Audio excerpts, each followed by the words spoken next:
This story begins with an introduction to the Republic of Aldemia's special elite force, the Ghost Squad. These guys are feared by soldiers and terrorist organizations all over the world. The Ghosts were the best special forces in the world. Among them was a man who was called the Strongest.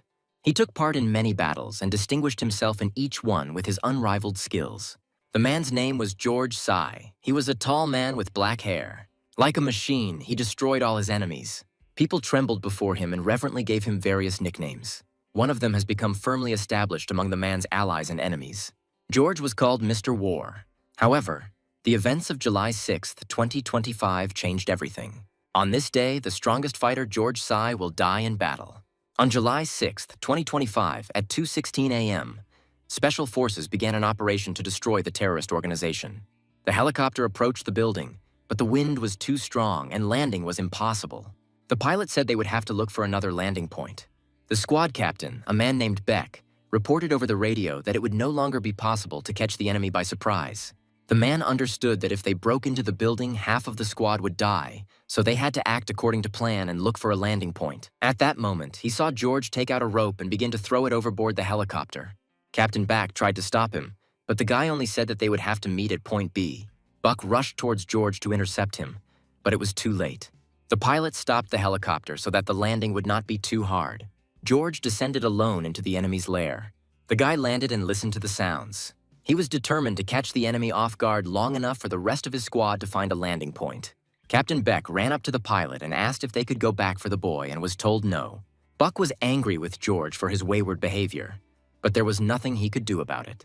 The man could only hope that the boy would not die before the squad joined him. Meanwhile, George had sprung into action and was about to enter the building. A flash of light appeared on the roof of the outbuilding to the left of the guy. The sniper on duty spotted the enemy and fired. George heard the shot and reacted instantly. The guy ran up to the statue and the bullet hit her in the head. The sniper continued firing but was unable to reach George.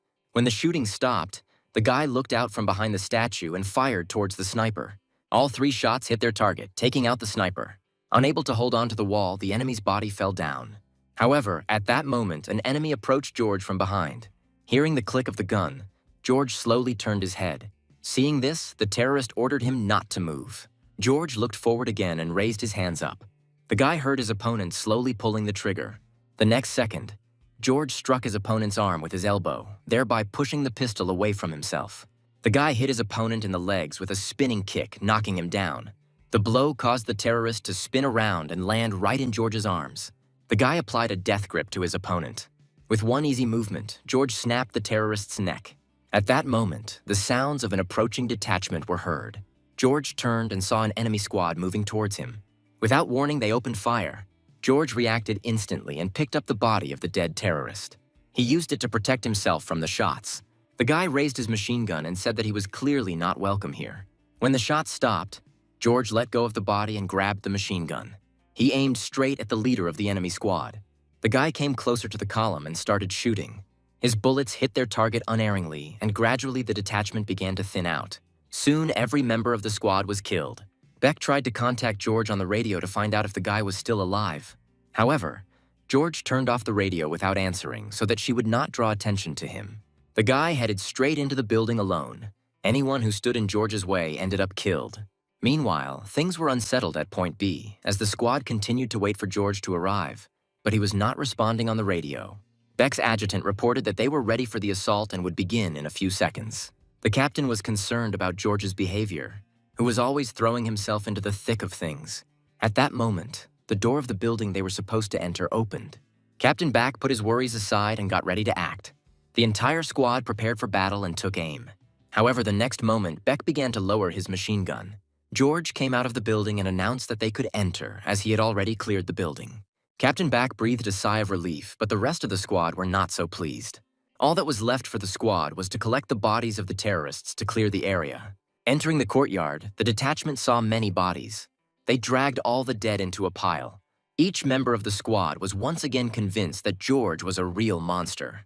Meanwhile, Captain Beck surveyed the area and decided to give George a dressing down. The captain grabbed the guy by the lapels and said that those who disobey orders have no place in his squad.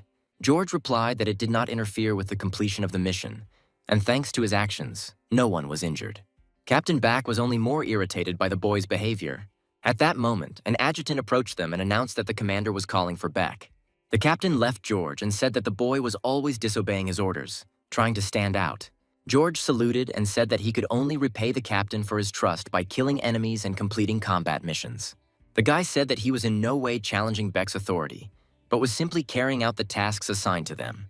The captain understood this, but he couldn't help but worry about George. Beck sighed and said that one day his behavior would lead the guy to death. The captain approached the car and said that he was heading to headquarters, and that the detachment should work according to a pre-agreed plan. George watched the car leave and wondered what the plan was.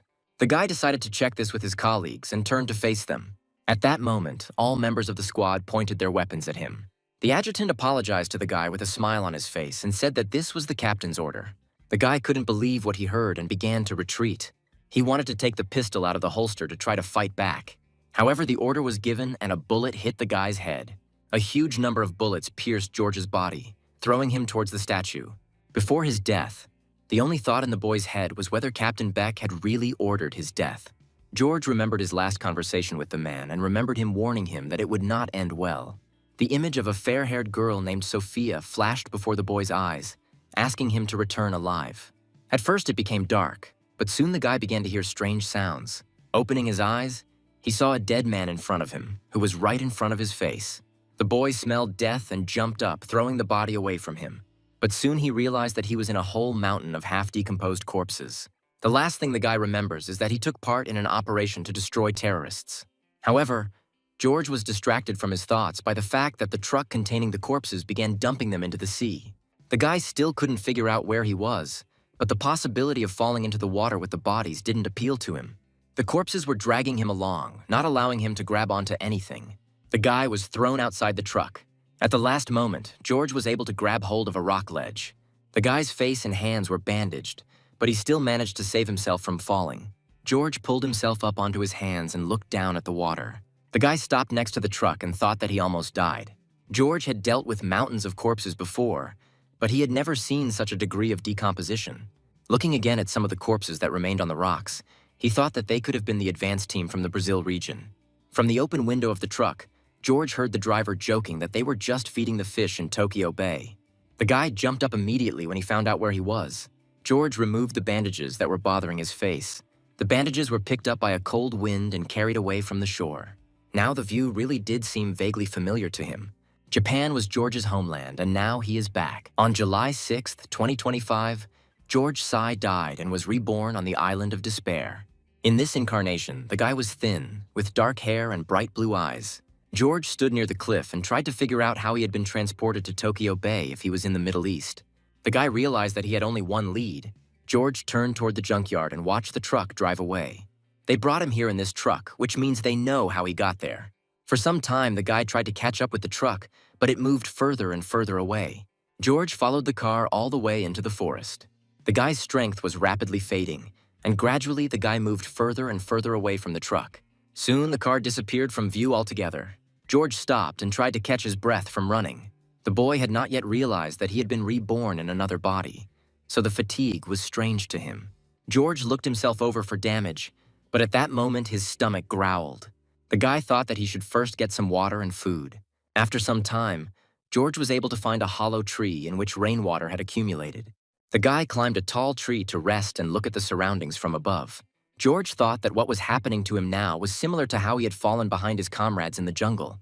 The guy's attention was drawn to a city near his vacation spot.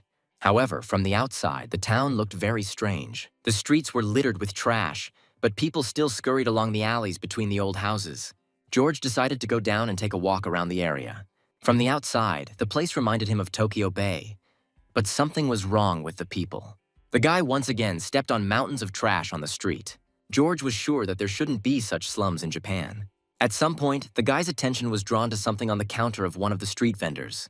George looked at the broken mirror and couldn't believe his eyes. From the shards of glass, completely unfamiliar bright blue eyes looked at him. The person in whose body he found himself was completely different from himself. My hands began to shake involuntarily from the shock I had experienced. Someone was calling out to a boy named Michio, but George didn't pay any attention until the stranger's hand touched his shoulder. The guy reacted instantly and turned around sharply. A short, dark-haired guy named Masa screamed in fear and tried to get through to his friend. George immediately realized that this guy was familiar with his new body, and even without a weapon, he would hardly attack. The guy let the stranger go and asked if they knew each other and what Masa wanted from him. Masa grabbed his throat and said that their mutual friend was looking for Michio.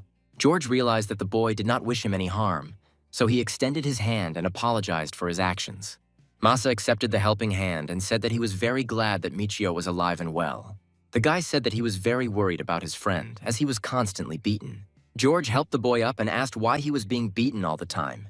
Masa replied that in the mine, Zehu's word was law, but Michio opposed it. At that moment, a tall, heavy-set man approached them and asked if Masa had really just called Zeka disrespectful. The boy tried to justify himself, but the man was not going to listen to him. He only said that he had to teach a lesson to the slave miner who dared to treat him disrespectfully. It was Zehu himself who was going to punish Maz for his words. The guy got scared and tried to jump aside. However, he didn't succeed, and the next moment Zehu hit the guy in the jaw. The blow was so strong that Masa was thrown towards the counters. Zehu walked past George and said that everyone should have remembered the rules long ago. The man grabbed Maz by the hair and said that a mistake would result in punishment. Zehu said that he would have to answer for Masa making him angry. Masa started to fight back and said that it was not he who had treated Zek disrespectfully, but Michio. George still couldn't understand what was going on in this city, but the man in front of him was clearly not a good person. Hearing Masa's words, Zehu looked angrily towards Michio. Masa was no longer interested in the man and he moved towards Michio. Zehu said he was surprised that the boy survived the latest beating. George watched the man and his movements carefully. The man was not very pleased with the silence from his new victim. Even though this body was not prepared for a fight, it was not in George's nature to run away. Zehu flexed his fists and said that Michio had been beaten too little if he was still behaving like this. George still made no response to the man's threats. Zehu came up close and said that the guy would get his punishment at least for having too insolent an expression on his face. George's indifference irritated the man, and he attacked. The guy dodged and noted that Zehu had a wide swing. George immediately concluded that the man was just a rookie who was using his size to oppress smaller opponents. George said that he doesn't enjoy fighting with civilians, but if Zehu himself decided to attack, then he can't hold back. The guy was already starting to get annoyed by the man's constant words about how he would punish everyone. As Zehu was about to strike again, George crouched down slightly, moving under his opponent's arm. After this, the guy delivered one precise blow to the man's face. However, there was much less strength in this body, so Zehu only stepped back. It took the man some time to come to his senses. After this, it was clear that he had really lost his temper. George looked at his hand and realized that his new body was even weaker than he thought. However, the skills from his past life should have remained in his memory, so he rushed forward. Zehu jumped to his feet and lunged at him with a counterpunch, but George dodged again. The guy understood that even if he had little strength in his body, an elbow strike would be very effective. This should have been enough to neutralize the enemy. George ducked under Zek's arm and delivered one precise elbow to the face. The blow knocked out several of the man's teeth. George stood in front of Zehu, who had fallen to his knees, and said that with such skills he was no match for him. The guy said that a man can argue with him if he doesn't value his life. Zehu pressed his hand to his nose and looked angrily at the back of George as he left. Now this guy looked little like the Michio he had bullied. The man said he would not let this go unpunished and reached into his inside shirt pocket. Zehu took out a knife and said that anyone who dared to fight him would receive double punishment. After this, the man attacked George from behind with a knife.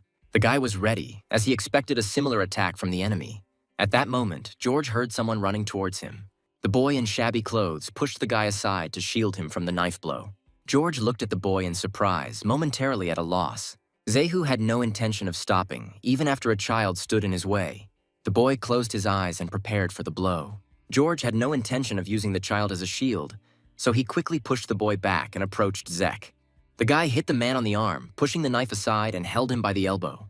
Seeing the expression on George's face, Zehu became scared.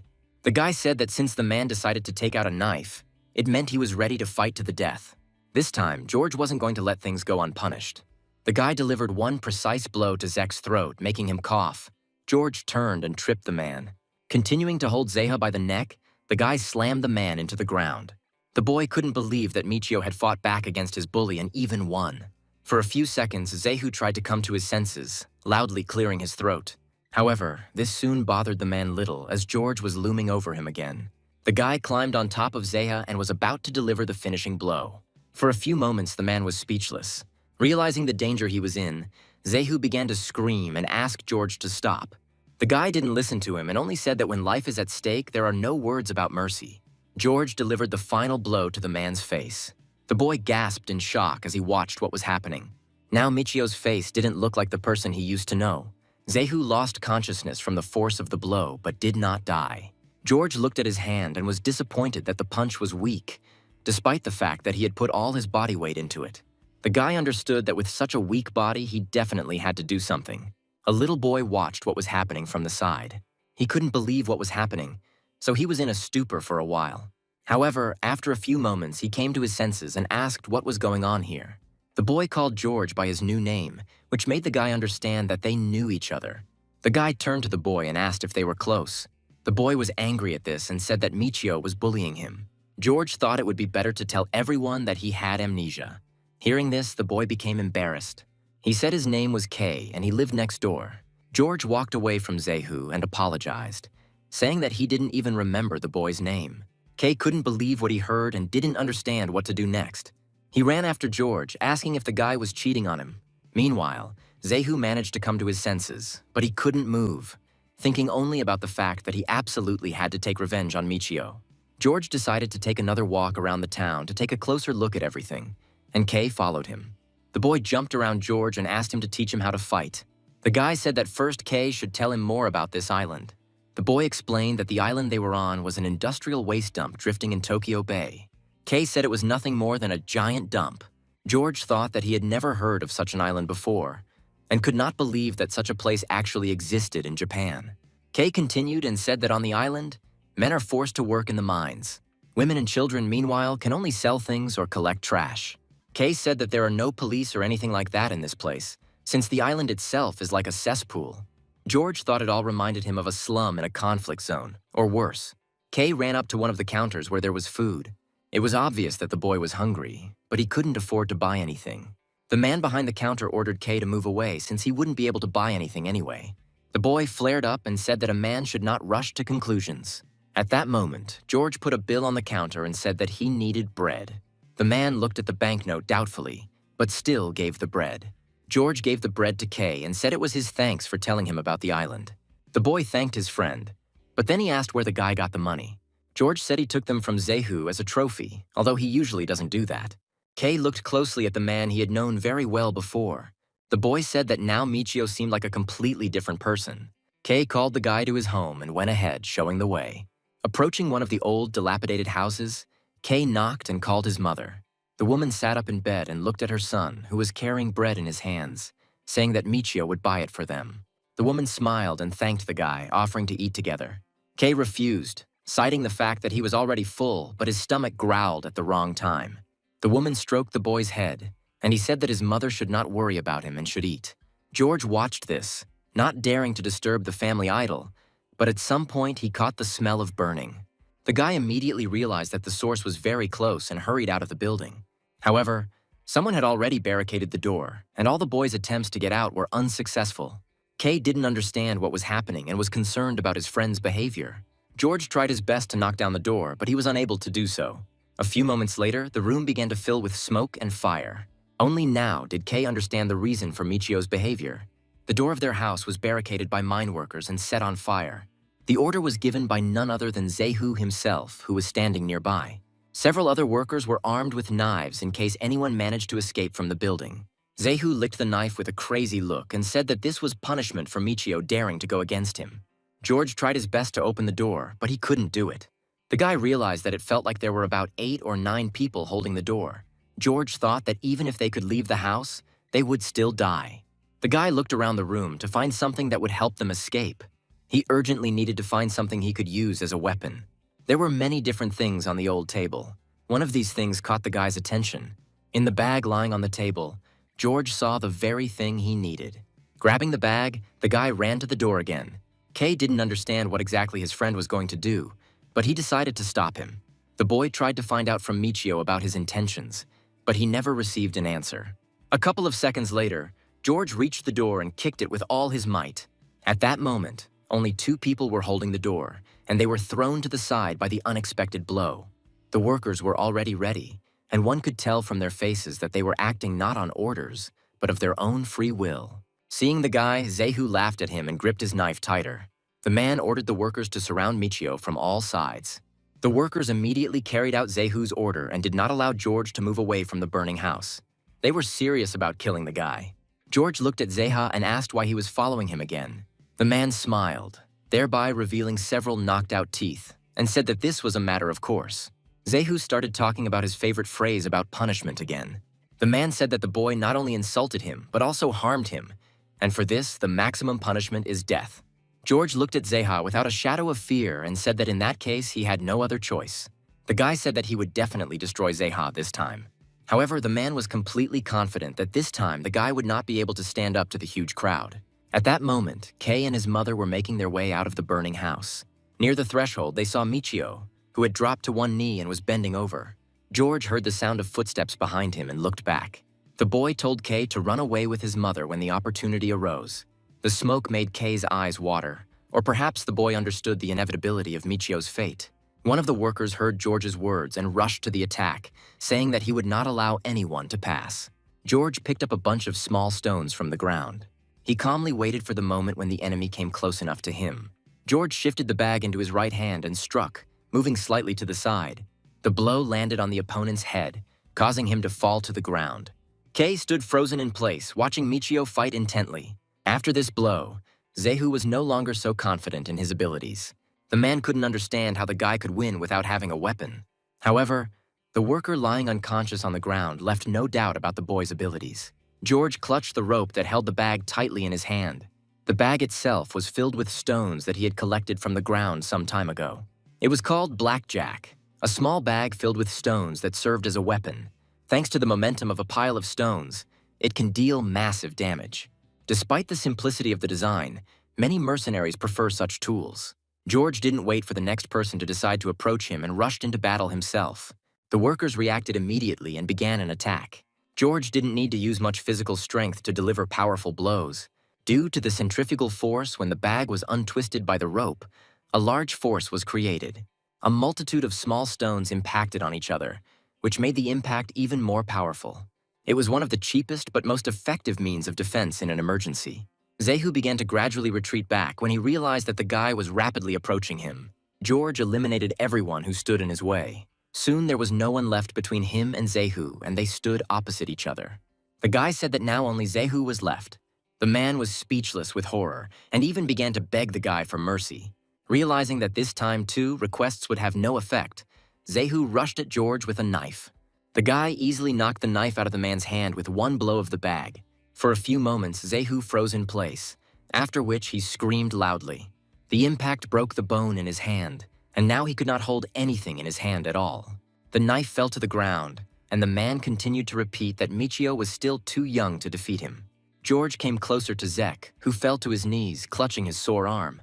All the man's thoughts were about the severe pain, and he forgot about the guy for a couple of moments. However, when he was very close, it was no longer possible to ignore his presence. The man looked up and saw Michio's eyes burning with anger.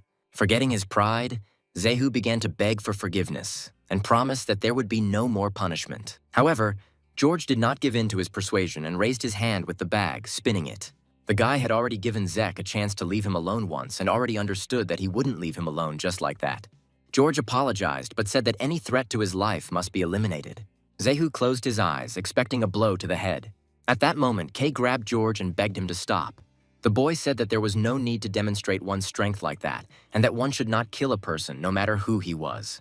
Kei said that if the guy does this, he will be no different from Zehu himself.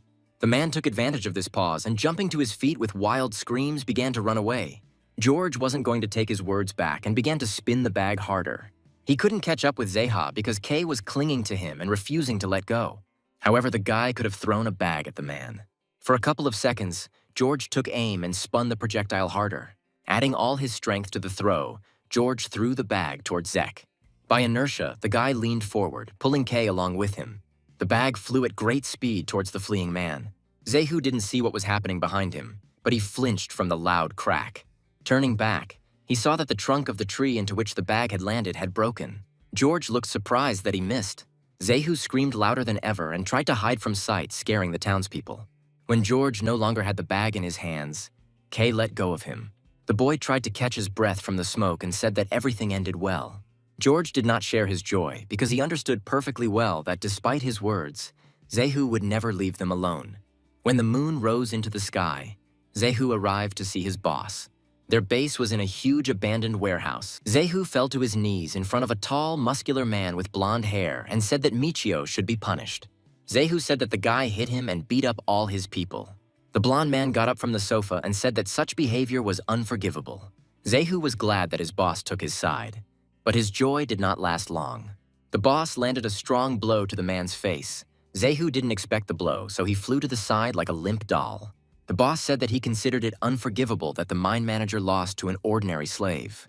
The blonde put brass knuckles on his hand and said that he would first teach Zeka how to behave properly. Tears welled up in Zehu's eyes as he realized what would happen to him next.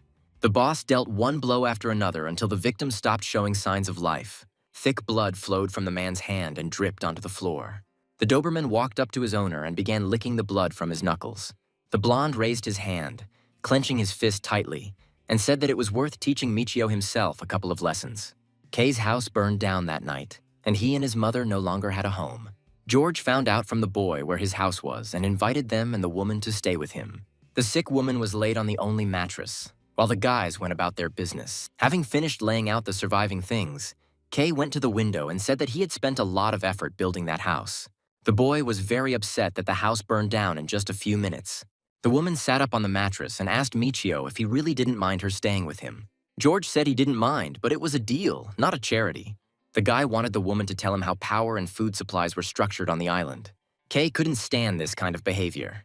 The boy demanded that Michio not talk to them as if they were strangers to him. Kay remembered that the guy told him that he had lost his memory, but he acted like a completely different person, which did not fit with this legend. Hearing this, George shuddered because he really was a completely different person.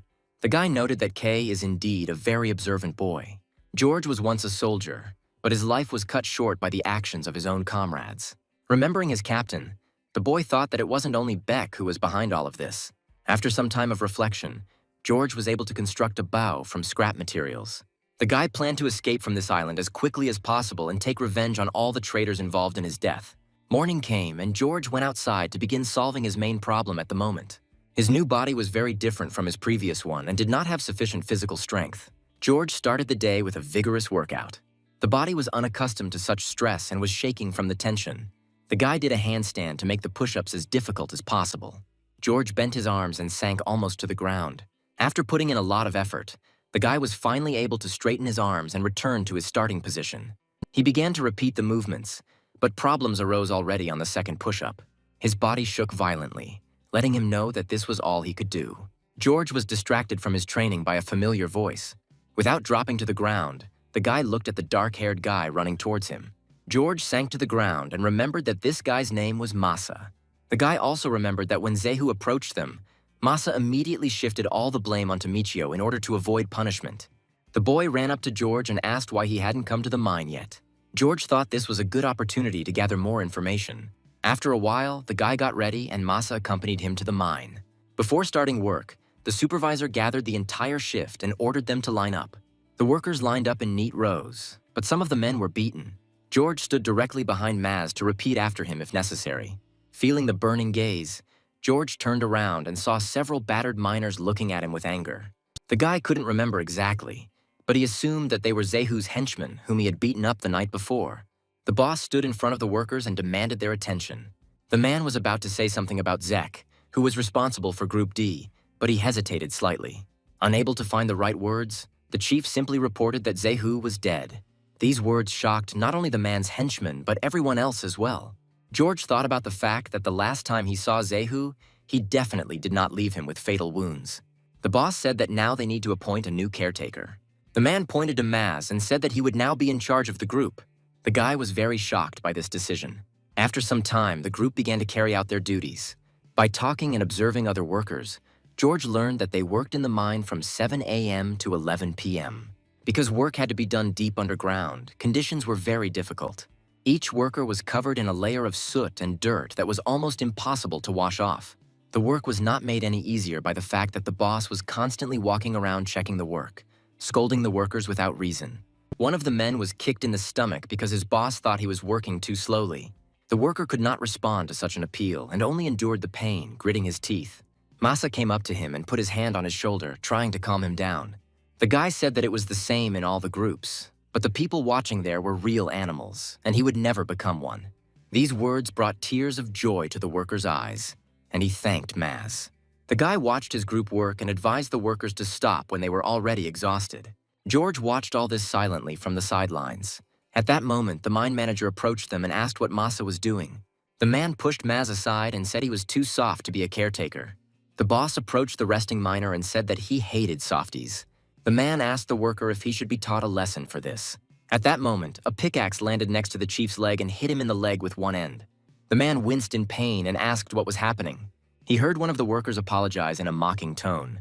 He turned around to see George, who said that his hand had only slipped.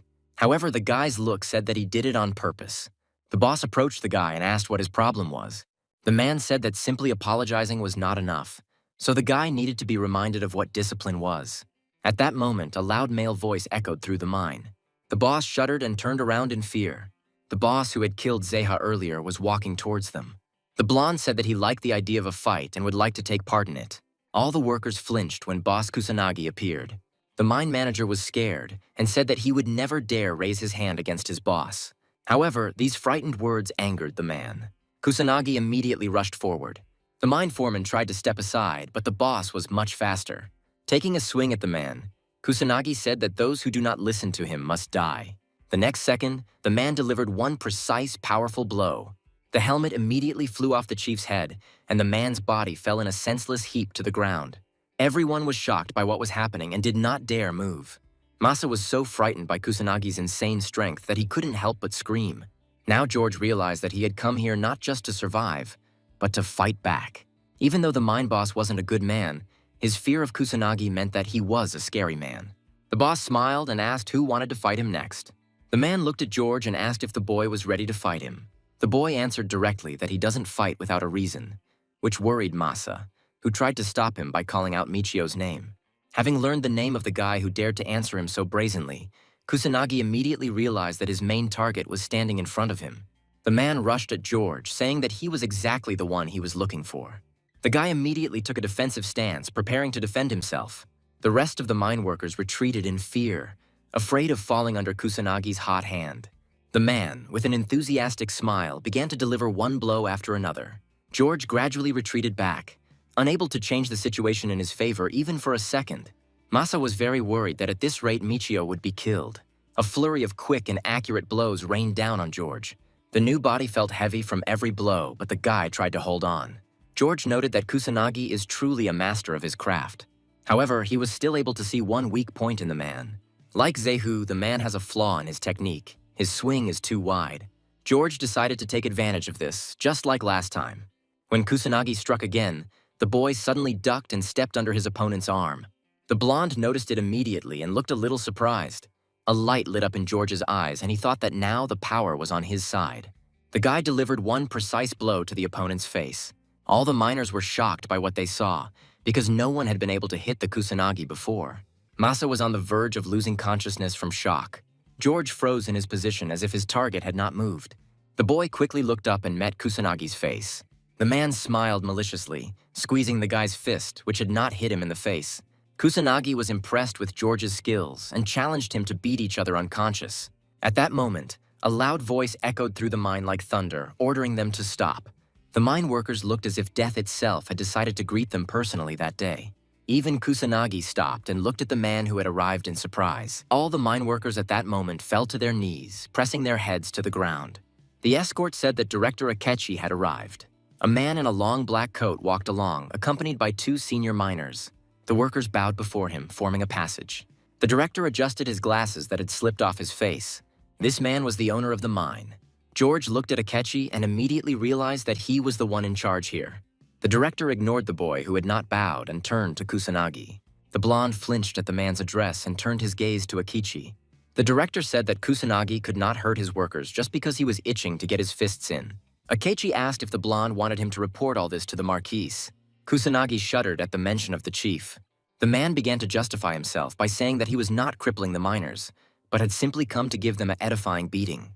Akechi passed by Kusanagi and said that a stupid person like him couldn't teach him anything. The man's words greatly angered the blonde, but he did not dare contradict him. Kusanagi tried to contain his anger by clenching his fists tightly.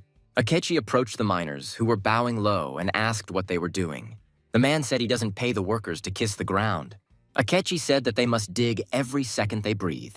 The director promised that otherwise they would all be buried right there. After a while, Akechi left, and at 2 p.m. a lunch break was announced.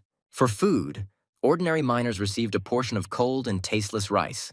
George sat surrounded by colleagues who were complaining about the meager food. Not far from them sat the keepers, eating their portions, which were more nutritious, with gusto. Their containers contained rice, noodles, and even pieces of fried chicken. Ordinary workers called it the food of the gods and dreamed of trying it at least once. At that moment, someone approached George and handed him a portion of food for the keepers. It was masa, and he insisted that the guy take his portion. George looked doubtfully at the food, which was enticing him with its aroma. However, the guy still refused the offer and returned to his portion. George said he refused because he didn't like being in debt. Masa sat down next to the guy and said that it wasn't about the debt at all. The guy said it was payback for that time he got George into trouble. Masa sincerely regretted that he had let his friend down in front of Zehu that day. The guy said that he couldn't just let it go, and that he should at least pay for the deed by giving up his lunch. George looked at Maz carefully to see if he was being sincere. Soon, a slight smile appeared on the guy's face. George took a piece of chicken from the guy's container and said 1 piece for 1 lie. The guy said that it would be fair, but he couldn't help but note that the chicken turned out to be very tasty. George said that now they were even and Masa should eat the rest himself. While Masa could not believe that his friend had actually refused food, other workers approached him from behind.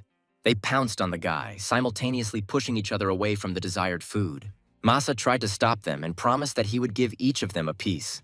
At that moment, one of the guards approached their group and asked the guys how much longer they were going to sit there. The man ordered the group to get up immediately and get to work. Slave miners are forced to work almost non-stop.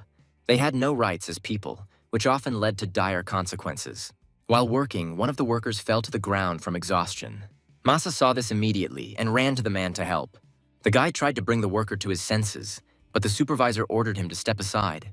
Masa looked at the man doubtfully, but he couldn't resist. As soon as he pulled away from the worker, the overseer kicked the body, turning it face up. The man sat down next to the worker and placed his fingers on his neck, checking his pulse.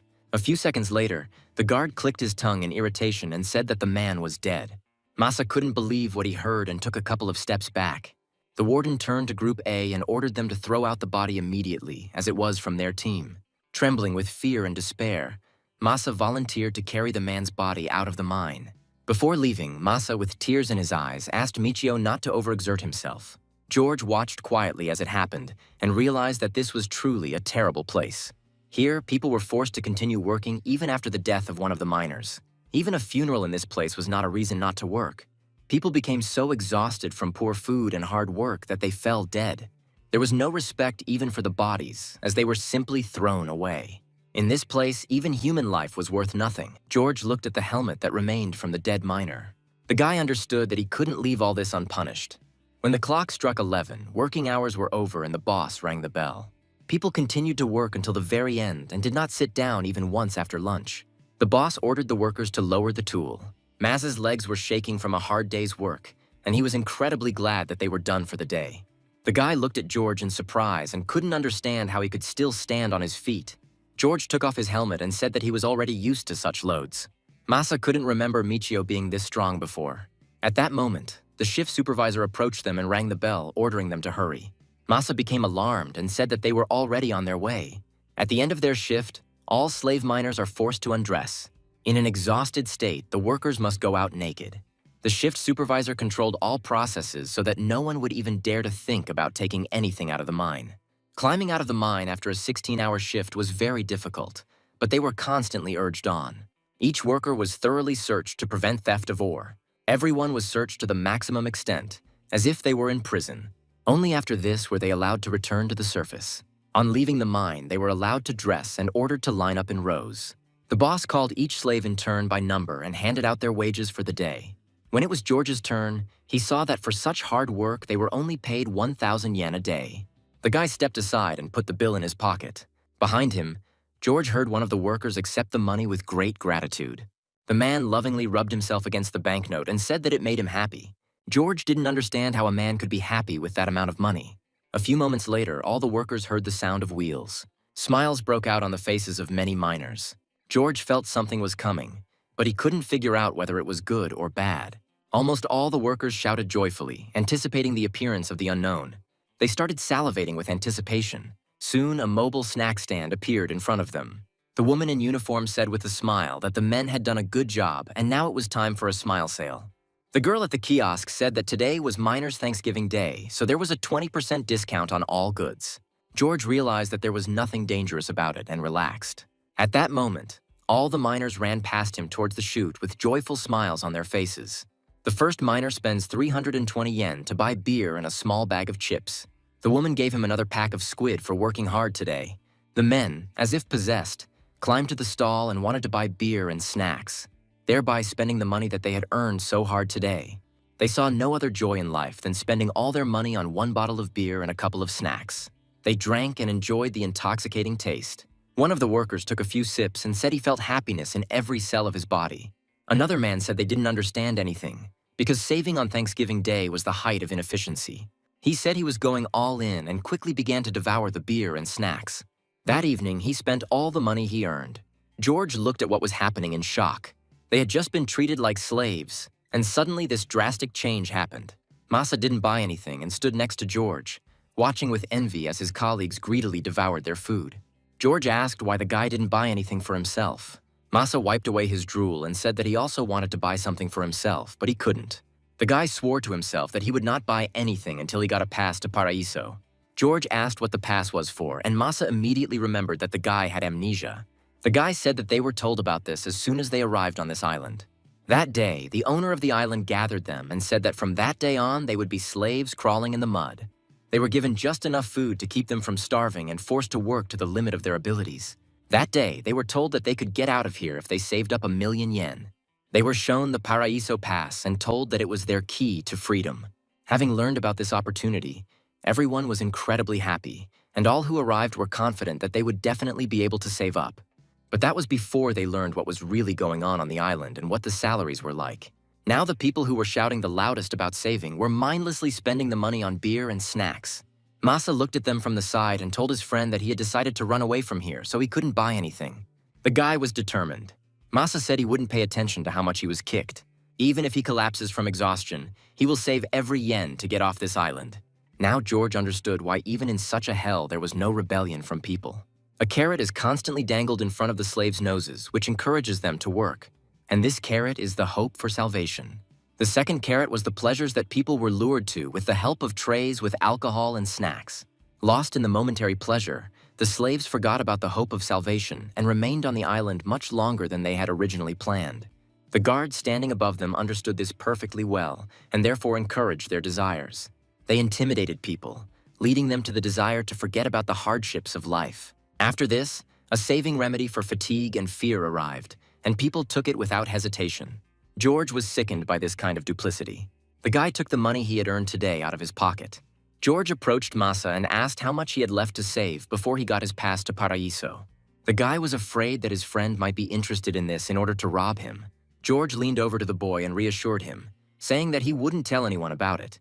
The guy handed Maz a bill and said that he just wanted to help him save up. George said that he would help the boy escape from here.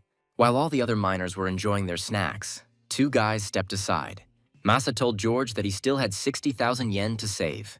George said that with his salary he would get 2,000 a day, and thanks to this, the guy would be able to save up the amount in a month. Masa was glad of such help, but did not understand why his friend was trying so hard for him. George walked up to the cliff and said he was doing all this for himself. The guy looked at the sea and asked if there was a pier and boats on the island. Masa said that they didn't have anything like that and pointed somewhere down. George spent a long time trying to understand what exactly the guy was talking about. However, he didn't see anything special. After some time, Masa said that the entire island was surrounded by steep cliffs, so there were no piers here. George said that he would go downstairs, and the guy should keep watch upstairs in the meantime. Masa got scared and said that escaping from the island was prohibited. George continued to descend, saying that he didn't know there were laws on this island with 0 laws. A few moments later, the guy heard a familiar sound. George immediately began looking around to find the source of the sound. A military drone was flying towards him from the sea. The drone had a weapon attached to it, and it was clearly aimed at George. The guy froze in place because he didn't expect this. The drone reported that the target had been acquired, which prompted George to quickly climb up. Masa stood frightened at the top and did not understand what was happening. Very quickly, George was back up and the drone took off with him. George saw the frozen guy and shouted at him to run. Masa did not understand such panic on the part of his friend and was in no hurry to carry out his order. At that moment, a bullet flew past the guy's head and scratched his cheek. Blood began to slowly flow down Maz's cheek, who was still in shock and afraid to even move. The drone opened fire again and began flying towards the boys. This time, Masa rushed towards the forest faster than George. The drone continued firing, pursuing the boys. The bullets miraculously missed the boys, even though they flew a few centimeters away from them. Masa couldn't stop screaming in fear every time a bullet flew especially close to him. The bullets were still running out, and the boys began to think that they would die here. They soon ran into the forest, where it would be more difficult for the drone to get through. Continuing to run, George turned around to look at the drone again. Now the guy was completely sure that he already knew this drone model. George remembered that this model, once it locks onto a target it considers a threat, will pursue it to the end. The troops gave this drone a nickname, Mad Hunter, Crazy Pursuer. The guy knew that even the most seasoned soldiers shuddered at the mention of this drone. Gradually, Masa began to fall behind and asked why the drone continued to follow them. George ignored his questions and tried hard to come up with a plan of action. Something to the side caught the guy's attention. George stopped abruptly and darted to the right, telling them to run after him. Masa was confused and said that they were approaching a dead end. George told the boy to shut up and just follow him. Making their way through the thickets, they managed to get a little distance from the drone. However, the Mad Hunter was able to fly around the overgrown area and began to look for his target again. Soon he had his target in his sights again. To make it easier to navigate through the nearby trees, the drone turned vertically. George looked at him and realized that they really couldn't tear themselves away from him. The boy continued to move forward, leading Masa behind him. At some point, he noticed that the guy was falling too far behind and told him to hurry up. However, Maz did not have such endurance, so he said that he no longer had the strength to run. George knew that if things continued like this, they would definitely be shot. The guy saw a big rat on a tree nearby. A plan immediately formed in his head. George sped up to reach the rodent before it ran away. The boy grabbed the rat and told Masa that he was starting the countdown. George said that at the end, they would have to stop and not move. Masa didn't understand what the guy was going to do and said that in that case, they would be shot. However, George did not listen to him and started counting down. Masa turned blue with fear and begged the guy to stop and think again. The drone continued to pursue them, and when it got close enough, it opened fire again. Masa covered his head with his hands and continued running after his friend. The drone didn't lag behind the guys for a second. George continued counting and trying to find the best spot. After a few moments, the guy had almost finished counting. Masa cried from despair, but decided to follow his friend's words. George looked at the rat in his hand and mentally apologized to it. Having finished counting, the guy threw the rat towards the drone. It definitely hit the drone's camera, knocking it off course a little. The camera began to rotate in different directions, searching for its target. Soon she locked onto the target and began beeping. The drone reported that a new target had been spotted. The new target was a rat that George had recently thrown at the drone. The Mad Hunter immediately notified of the start of the object's destruction. The drone killed the rat with a few shots. After that, he began scanning the area again for another target. George closed his eyes and tried to remain still so as not to be noticed. Masa followed the boy's advice and also did not move. The drone began to slowly fly towards them, rotating its camera in different directions. The guys froze and tried not to even breathe. The drone flew calmly over their heads. After a few moments, he began to circle above them, as if trying to find something hidden in plain sight. The camera kept turning to George and then back to Maz, but never gave a detection signal. The drone flew especially close to Masa, who began to tremble slightly. The camera moved close to the guy's head and pointed a gun at him. A few moments later, the drone turned around and the camera turned to George. The gun was also pointed at his head and there was a click. George understood that this was their only chance to survive, so they had to stand to the last. The drone froze in the air for a while and then began to beep. A drop of sweat slowly rolled down the guy's face and threatened to fall off his chin. Soon she fell, however, breaking into pieces on a sprout on the ground. The drone turned again and began to gain altitude. The new target was not acquired, so the drone's work was completed here. The boys remained motionless until the Mad Hunter was completely out of sight. Soon, the drone signaled that the target's elimination had been completed. As soon as the drone disappeared from sight, Masa fell to the ground from exhaustion. The The boy couldn't hold back the flow of tears and said that he thought that it would be the end for them. George breathed a sigh of relief, realizing that not many had ever encountered a rabbit hunter and survived. Masa asked the guy what just happened. George shook the boy's hand and said that it was a drone developed in the Republic of Aldimia. It was created solely for surveillance and destruction. George said that this drone has no concept of friend or foe. For him, everyone is an enemy. It is because of this defect that they stopped using and producing it long ago. Masa was very surprised and asked how the guy even knew about this. George didn't answer this question. He was only thinking about how the Mad Hunter ended up on this island in the first place. This model was so dangerous that it was banned from sale to other countries. This island was indeed very strange. George could only guess how he might be connected to the Aldimian army he had once served in. When the boys caught their breath after the chase, they were finally able to reach their homes. George returned to his shack, where Kay and his mother were waiting for him. The boy entered the house, where he was greeted by warmth and the smell of food. Kay stood next to the fire and cooked soup. The boy said that the guy was very late, and his mother corrected him, saying that they should say hello first. George came closer to the fire and asked what Kay was cooking. The boy rolled his eyes and said he was making leftover stew and the guy would remember it when he tried it. Kay poured the stew into a bowl and said it was made from prime leftovers thanks to George. The guy tried not to grimace as he looked at the prepared food. A couple of minutes later, the three of them sat down at the table and prepared for a late dinner.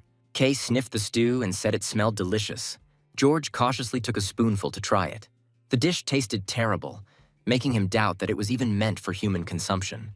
However, Kay was delighted and devoured his portion with gusto. George didn't understand why the boy reacted that way to such nastiness.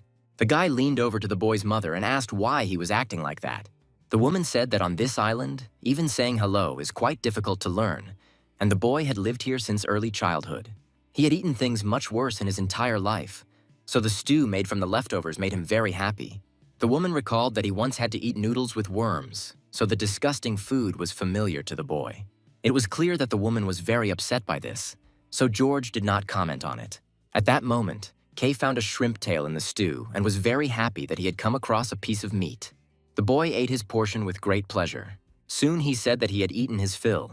After this, Kay extended his hand to George and said that he had to give him something. The guy frowned and asked what the boy expected from him. Kay frowned and said that George should pay for the food with the money he received today. The guy calmly finished his portion and said that he had already given all the money he had earned to Mass. Kay was shocked by his words. George said he plans to continue supporting Maz and giving him money. The boy was very angry and jumped to his feet, dropping the plate of food. Kay shouted that it was all Michio's fault, but the boy didn't pay attention to him. The boy sat down on his knees next to the plate and began to shake with resentment. George finished his food and put the empty plate on the table. The guy said that everything he does has a useful meaning. George told Kay to gather up the remains of the food and follow him. The boy did not understand the guy's intentions, but still decided to follow him. Soon they came to the forest. George took the basket with him and took the spoiled portion of stew from Kay. They stopped in a small clearing, and the boy asked what the guy was going to do with the stew. George poured the food on the ground and said that's what he was going to do. Kay was furious that the guy had thrown away his food. George stuck the stick in next to him and said that he hadn't thrown it away but had recycled it. The boy took the basket and leaned it against the stick at an angle. George said that even the strongly smelling remains, if dried, would work well as fertilizer. Thanks to this, it is possible to grow quite strong agricultural crops. When Kay saw what George had built, he immediately realized that they were going to hunt mice and small animals. The boy said that he had only heard about eating mice, but had never dared to do it himself. George said that over time you get used to everything, and rats are a breeding ground for diseases only in the city. The guy said that wood mice are a valuable source of protein, so you shouldn't give them up. George walked further into the forest, and Kay thought they were going to set a trap again. However, the guy didn't respond to this. Stopping in the bushes, Kay asked if it was necessary to set a trap in such a remote place.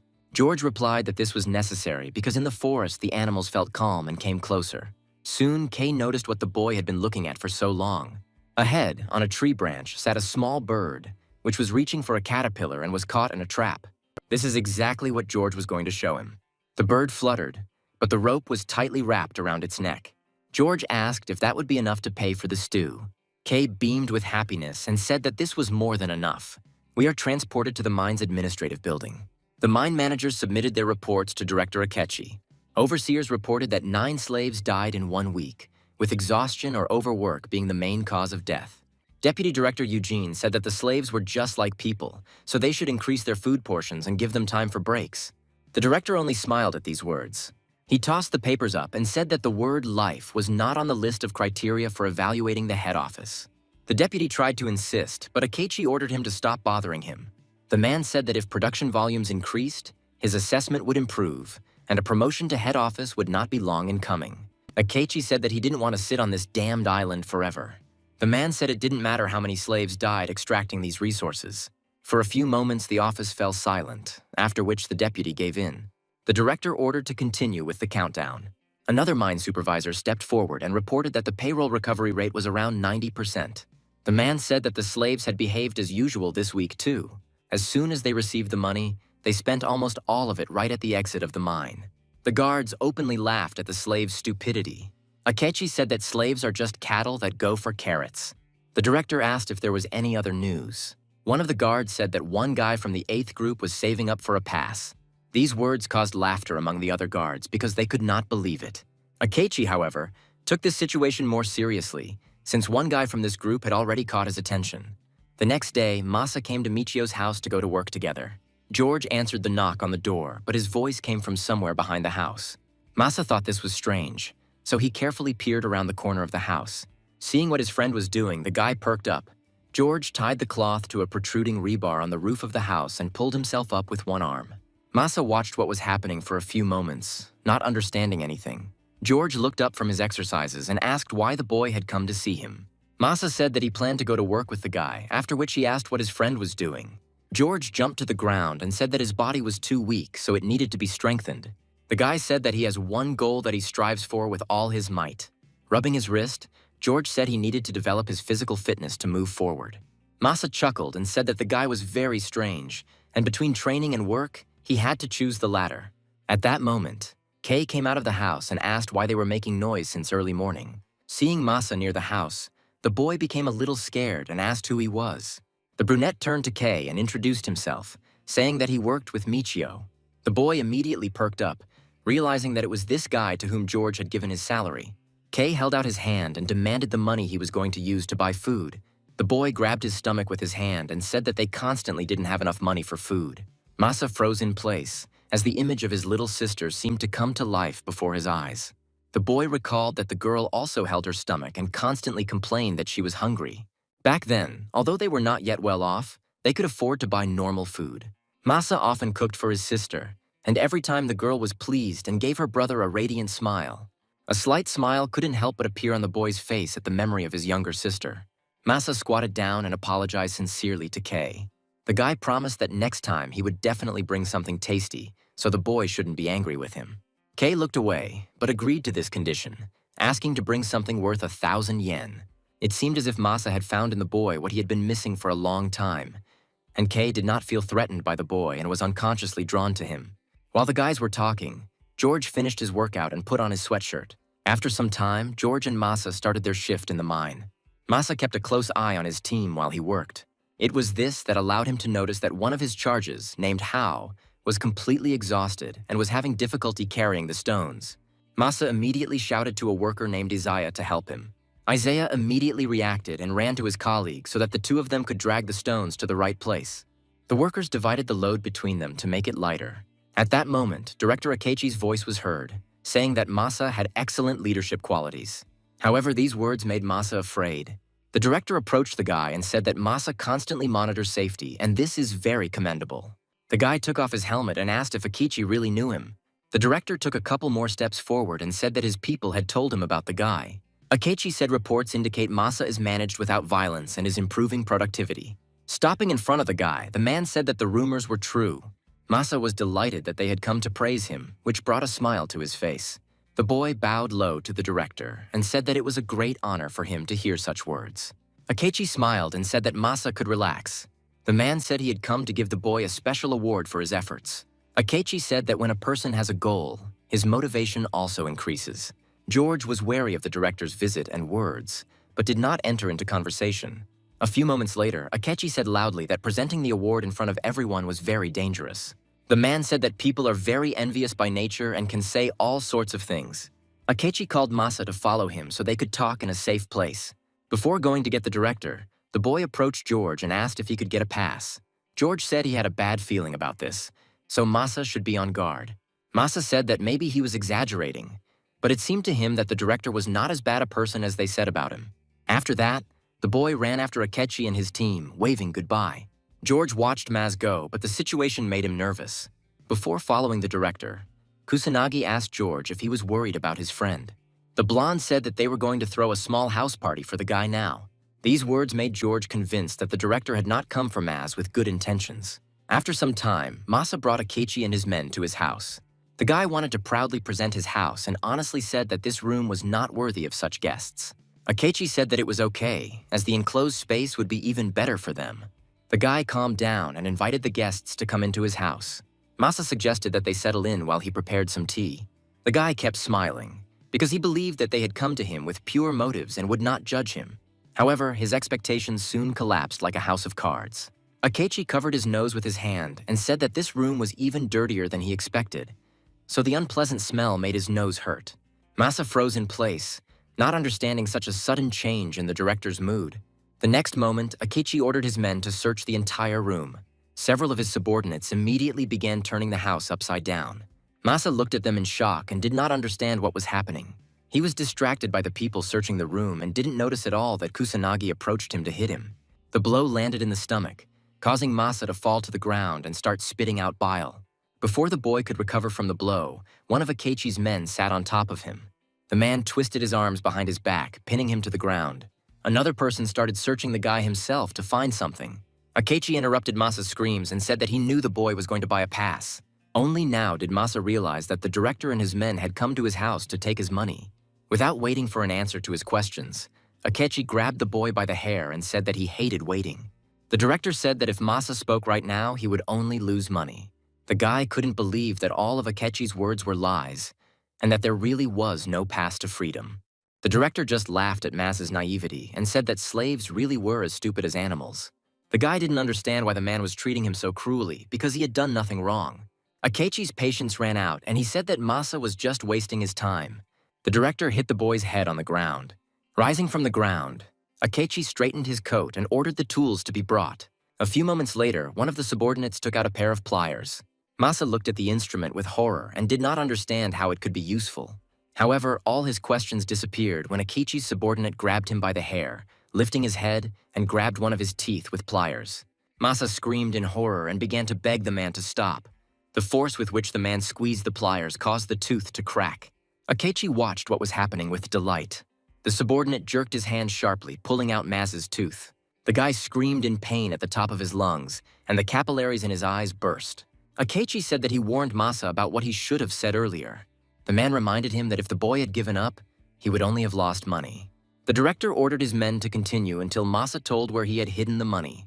Time passed, and the shift in the mine was already over, and the workers were resting outside. George looked around and realized that Masa had not returned. The workers naively believed that the boy was being showered with gifts and envied him. George had a different opinion, but he wasn't going to express it. The guy noticed a man coming out of the mine who had come into the mine with the director. It was Deputy Director Eugene. George walked up to the man and asked him point blank where Masa was. Eugene did not expect that they would approach him with questions, and he shuddered. It was clear that the man was hiding something, but he replied that he knew nothing. George immediately realized that Eugene was prevaricating and asked what they were up to. The man realized that he wouldn't be able to hide the truth, but he didn't intend to speak openly either. Eugene said that it would be better for the guy not to get involved in this matter. Otherwise, he would regret it. The man clenched his fists and said that George should think about how to get home himself and not worry about others. These words confirmed that nothing good would come from Maz's meeting with the director. Meanwhile, the torture in Maz's house continued. The subordinates mercilessly pulled out the boy's teeth and did not react to his heartbreaking screams. Masa had already lost half of his teeth, but he continued to keep silent about the money he had saved for a path to freedom. For a while, the torturers stopped, as they themselves were running out of patience. Akechi said that at this rate, the guy would have nothing to eat, so he should tell them everything as quickly as possible. Masa pressed his forehead to the ground and said that he knew nothing and that he had no money. Akechi grinned maliciously and said that he didn't believe a single word and would personally help refresh his memory. The director's subordinate grabbed Maz by the face and held the pliers with the extracted tooth towards him. The guy couldn't understand what the man was going to do with him this time. He looked at his tooth, which was being brought closer and closer to his mouth. The next moment, the man sank the tooth back into the boy's gum. Akechi smiled and said that the tooth was back in place and that it was so wonderful. The director ordered his man to repeat this procedure. Now the guy's teeth were first pulled out and then they were put back in. Akechi watched the scene with a crazy smile and clapped his hands. The house was filled with terrible cries of pain. These screams brought pleasure to the torturers. Masa was choked by his screams and tears, but remained silent. It was clear that the torturers were enjoying the process and had most likely even forgotten about the main reason for the torture.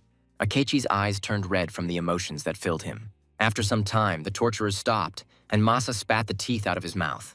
Akechi smiled and asked if the boy remembered that he had savings. Masa lay on the ground and groaned in pain, but his little sister's voice was clearly heard in his head. The guy thought that he would never give back the money he had saved. He had a reason to get out of here, and he would never give up. Masa recalled how his sister became seriously ill and needed to undergo surgery. The girl apologized to her brother for the fact that the operation was very expensive. Masa then replied that there was no need to worry because he had found a great job and would be able to pay for everything. The guy promised that he would earn a lot of money, bring his sister lots of gifts, and never leave her again. The thought that he was forced to leave his sister for a long time did not give him peace, so he could not give the money with which he could buy freedom. Akechi saw Masa's angry look, and it made him angry. The director asked, how dare he look at him like that? Akechi said that for this they could pull out all his teeth. Masa tried to justify himself and said that he didn't have any money, so he couldn't give them anything. Akechi understood that this was not so, but he no longer knew how to make the guy talk. At that moment, Kusanagi walked past him, looking determined. The blonde hit the man sitting in front of Masa in the back to make room for himself. Akechi became scared and asked what Kusanagi was doing. The blonde said that Masa would never speak with such methods. The director still couldn't understand what the guy was going to do in this case. Kusanagi pushed aside all his colleagues and lifted Masa by the collar of his shirt. Looking at the tortured boy's face with an ominous smile, Kusanagi said that he shouldn't overestimate himself. After this, the blonde moved his hand to the side and clenched his fist. Masa saw this and immediately understood what would happen next, but it was impossible to prepare for it. Kusanagi hit the guy in the stomach with all his might, causing him to immediately start spitting bile. Several ribs could be heard breaking. Looking at Masa, Kusanagi said that the boy only endured all this because he didn't lie to them. Masa fell to his knees and groaned in pain, pressing his hand to his stomach. Kusanagi licked the blood from his fist and said that now he enjoyed hitting the guy. Masa saw in front of him a guy whose strength was capable of breaking bones with one blow. The cruelty that finds joy in beating people is far worse than even pulling teeth. At that moment, pain and fear overwhelmed Maz. Kusanagi raised his fist for another blow and told the boy not to dare die. Masa closed his eyes, hoping to hide from the pain and fear in his memories. He remembered his sister, who said that she didn't need gifts, because the most important thing for her was that her brother was there. However, another blow from Kusanagi knocked him out of his memories. Akechi adjusted his glasses and said that all this would end if Masa told them where he hid the money. The boy remained silent, receiving blows from Kusanagi one after another. His whole life seemed to flash before his eyes, and the brightest and kindest thing in it was his sister. The boy stopped reacting to what Kusanagi was doing to him. With each blow, Akechi became increasingly angry and demanded information. It was as if Masa had found his last strength, and he was able to stay on his feet despite the unbearable pain. The guy looked angrily at the director and said that there was no money. At this point, Akechi's patience finally ran out and he said to stop all this. The man gave Kusanagi the order to kill Masa. Meanwhile, George was rushing to the boy's house as fast as he could to help him. The boy was very worried about what the deputy director told him. George flew into Masa's house and froze in place. The guy realized that he had arrived too late. Masa lay on the ground, beaten beyond recognition and groaning in pain. George did not dare to come closer and remained near the entrance. Masa was on edge, but he immediately understood who had come, but he could no longer pronounce the name. George froze in horror and the realization that he was too late. After a few moments, the guy finally came over and lifted Maz's body. George felt the boy and realized that his 6th through 10th ribs were broken. Maz's breathing was rapid, indicating that the broken ribs had damaged his lungs. The boy had multiple head injuries and lacerations and cuts in his mouth. The pulse was weak, indicating that multiple injuries had led to a rupture of the aorta. Until now, the boy remained conscious only due to a state of traumatic shock. The injuries indicated that the boy had been tortured, not simply beaten. Confirming George's suspicions, Masa said that Akechi was after his money. The guy was glad that he was able to protect what he had accumulated until the very end. George told Masa to save his strength, but he knew he wouldn't be able to use the money anymore, so he gave it to his friend. George refused the money and said that the boy would spend it himself when he got better. Masa grabbed the guy by the hand and asked him to take the money. George looked angrily at his friend, who was wasting his last strength on arguing. Masa understood that he would soon die, and he did not want all his efforts to go to waste. The boy asked George to listen to him carefully. Masa said that the guy would need to go straight from this house to the coast, where he would see a large tree with a deep cut. At the roots of this tree, the ground will be dug up, and that is where the guy hid his treasure. Masa asked to take this money, but only on one condition. The boy asked George to get off the island and find his sister. George didn't know that Maz had a sister, so he decided to ask him again. Memories of his sister giving him a gift flashed before Maz's eyes. It was a scarf she made by cutting up her favorite skirt. The girl then said that she wanted to give her brother something to keep him warm. That day was one of the happiest for Maz. The boy smiled and said that his sister was a good, kind girl, so George should definitely find her. However, George said that he could not make such a promise to him. Masa became agitated and grabbed his friend tighter. Tears began to flow from the boy's eyes again, and he began to beg George, saying that his sister's name was Honjo Yui. Masa asked me to tell her not to cry. The guy asked to tell the girl that he apologizes for not returning to her. Masa said that she had always been the light of his life, and he would be very grateful if George would fulfill his request. After this, the guy's hand dropped and he became quiet. George looked at his dead friend for a while longer. Coming out of his stupor, the guy closed Masa's eyes. The tears in his eyes had not yet dried and were streaming down his face. George closed his eyes and froze, trying to come to terms with what was happening. Tears continued to flow from the deceased's face and drip onto the ground. They kept within themselves those warm memories of what seemed like a past life. That life where he and his sister, although not rich, were happy together. George couldn't leave his friend's body, so he decided to bury him. As he walked towards the forest, the boy didn't notice that the house was being watched. Soon, George was able to find the very tree that Masa had told him about. It felt like they were alone in the forest, but that was not the case. George dug around the tree roots to find money. Soon, the small shovel hit something wooden. The boy pulled a small wooden box out of a shallow hole. When George opened the lid, he found all of Masa's accumulated money. The guy looked at his deceased friend and said that he had found his treasure. George understood that Masa would not answer him anymore, but this seemed to make him feel better. The guy saw a scarf tied on his friend's shoulder and reached out to him. It turned out to be the same handkerchief from Maz's memories, but George did not understand its true meaning. George tied a handkerchief over his face, covering his mouth and nose, and said he would take it for safekeeping. At that moment, Akechi's voice came from behind, thanking the guy for showing them the way. George didn't seem surprised by the guest's appearance. Akechi, accompanied by his men, came closer and asked if Masa had died after all. The director said the boy was too stupid to agree to his terms and ended up losing his teeth, money, and ultimately his life. Akechi chuckled and said that it was a fitting end for the biotrash from the rotten island. George did not react to his taunts and only watched the actions of his opponent. The director extended his hand forward and demanded that the boy immediately give him Masa's money. George rose calmly from his seat. Having looked at the director half-turned, the guy said that he was not going to give anything back. Akechi said that there really were very stupid people working in the mines, although at first the guy seemed different to him. The director pointed at George and ordered his security to kill him. His men immediately rushed into battle, intending to tear the second guy to pieces as well. They were thirsty for more blood, but they still didn't understand who they were facing. George remained calm and prepared to respond to the blows.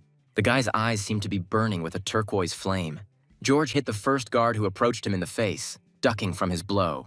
One by one, he eliminated Akechi's subordinates. The guy was getting closer and closer to his friend's main offenders. The opponent couldn't keep up with the guy's movements at all, and his blows were fast and powerful.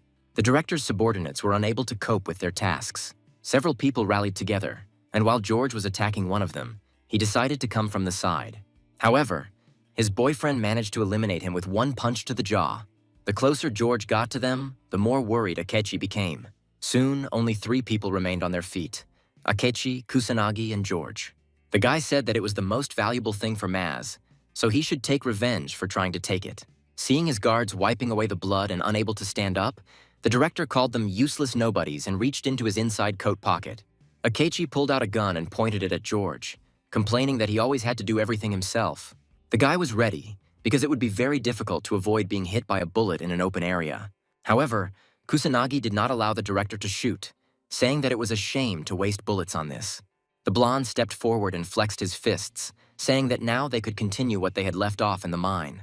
George didn't respond to this and watched his opponent's every move. Akechi put the gun away and told the boy that there was no way to give up now. Kusanagi was determined, because George had already attracted his attention for a long time. The boys were prepared to fight to the death if necessary. George was determined to avenge Maz's unjust death. The first to rush into battle was Kusanagi, whose smile never left his face. The blonde struck one blow after another, but George easily dodged them. Kusanagi pressed with terrible force, forcing the guy to retreat back. George watched the guy's movements and technique carefully. The boy soon realized that Kusanagi had once been involved in boxing and had achieved some success. The blonde man praised George for his good footwork. Kusanagi said that simply dodging wasn't enough to win, but that was when he got distracted. George took advantage of the fact that the blonde usually delivered straight punches and ducked under his arm. The guy hit Kusanagi in the chest with all his might and even made him wince in pain. However, all this was useless, because the blonde did not move from his place. Akechi smiled, knowing that no matter how fast George was, he wouldn't be able to withstand Kusanagi's power. The blonde looked at his opponent and said that it was a good blow. Kusanagi smiled and said that the guy just didn't have enough strength to defeat him. This is precisely what has been the stumbling block since George was reborn. When Kusanagi swung again, his true strength became clear. At that moment, George felt like he was fighting a giant he couldn't defeat. The guy understood that he wouldn't have time to dodge the blow, so he crossed his arms in front of himself to take less damage. Kusanagi delivered one precise blow. George was thrown aside, but he still held his position. For the first time, the boy felt helpless in the face of enormous power. George felt pain in his arms and hoped that the bones were not damaged. Akechi watched the fight with pleasure and believed that no slave could defeat Kusanagi. George needed to quickly change tactics and take the enemy not with strong attacks, but with many weaker and more accurate ones. The guy quickly approached Kusanagi and began to deliver numerous blows to his head. Akechi watched the change in tactics carefully and thought that the blonde couldn't be stopped with such light blows. This was true, because soon Kusanagi pushed George aside and with a wide grin on his face began to attack again. George put his hands in front of him again to cover his face and stomach. Kusanagi delivered another powerful blow, causing the boy to wince in pain. The blow landed on George's crossed arms. The guy was pushed back a few meters again. When George managed to catch his balance and stand firmly on his feet again, he felt something strange. The guy felt as if the ground was starting to slip out from under his feet and turned around. George saw that he was on the very edge of the cliff. Several small stones fell off the cliff and into the water, and the guy immediately turned back to his opponent. Kusanagi was already running towards him and asked if the guy really thought it was possible to win if he defended himself all the time. The blonde was about to hit George again, but this time he didn't cover himself with his hands. The guy waited for the right moment and stepped aside a little so that Kusanagi's fist passed him. After this, George crouched down a little and ducked under his opponent's arm.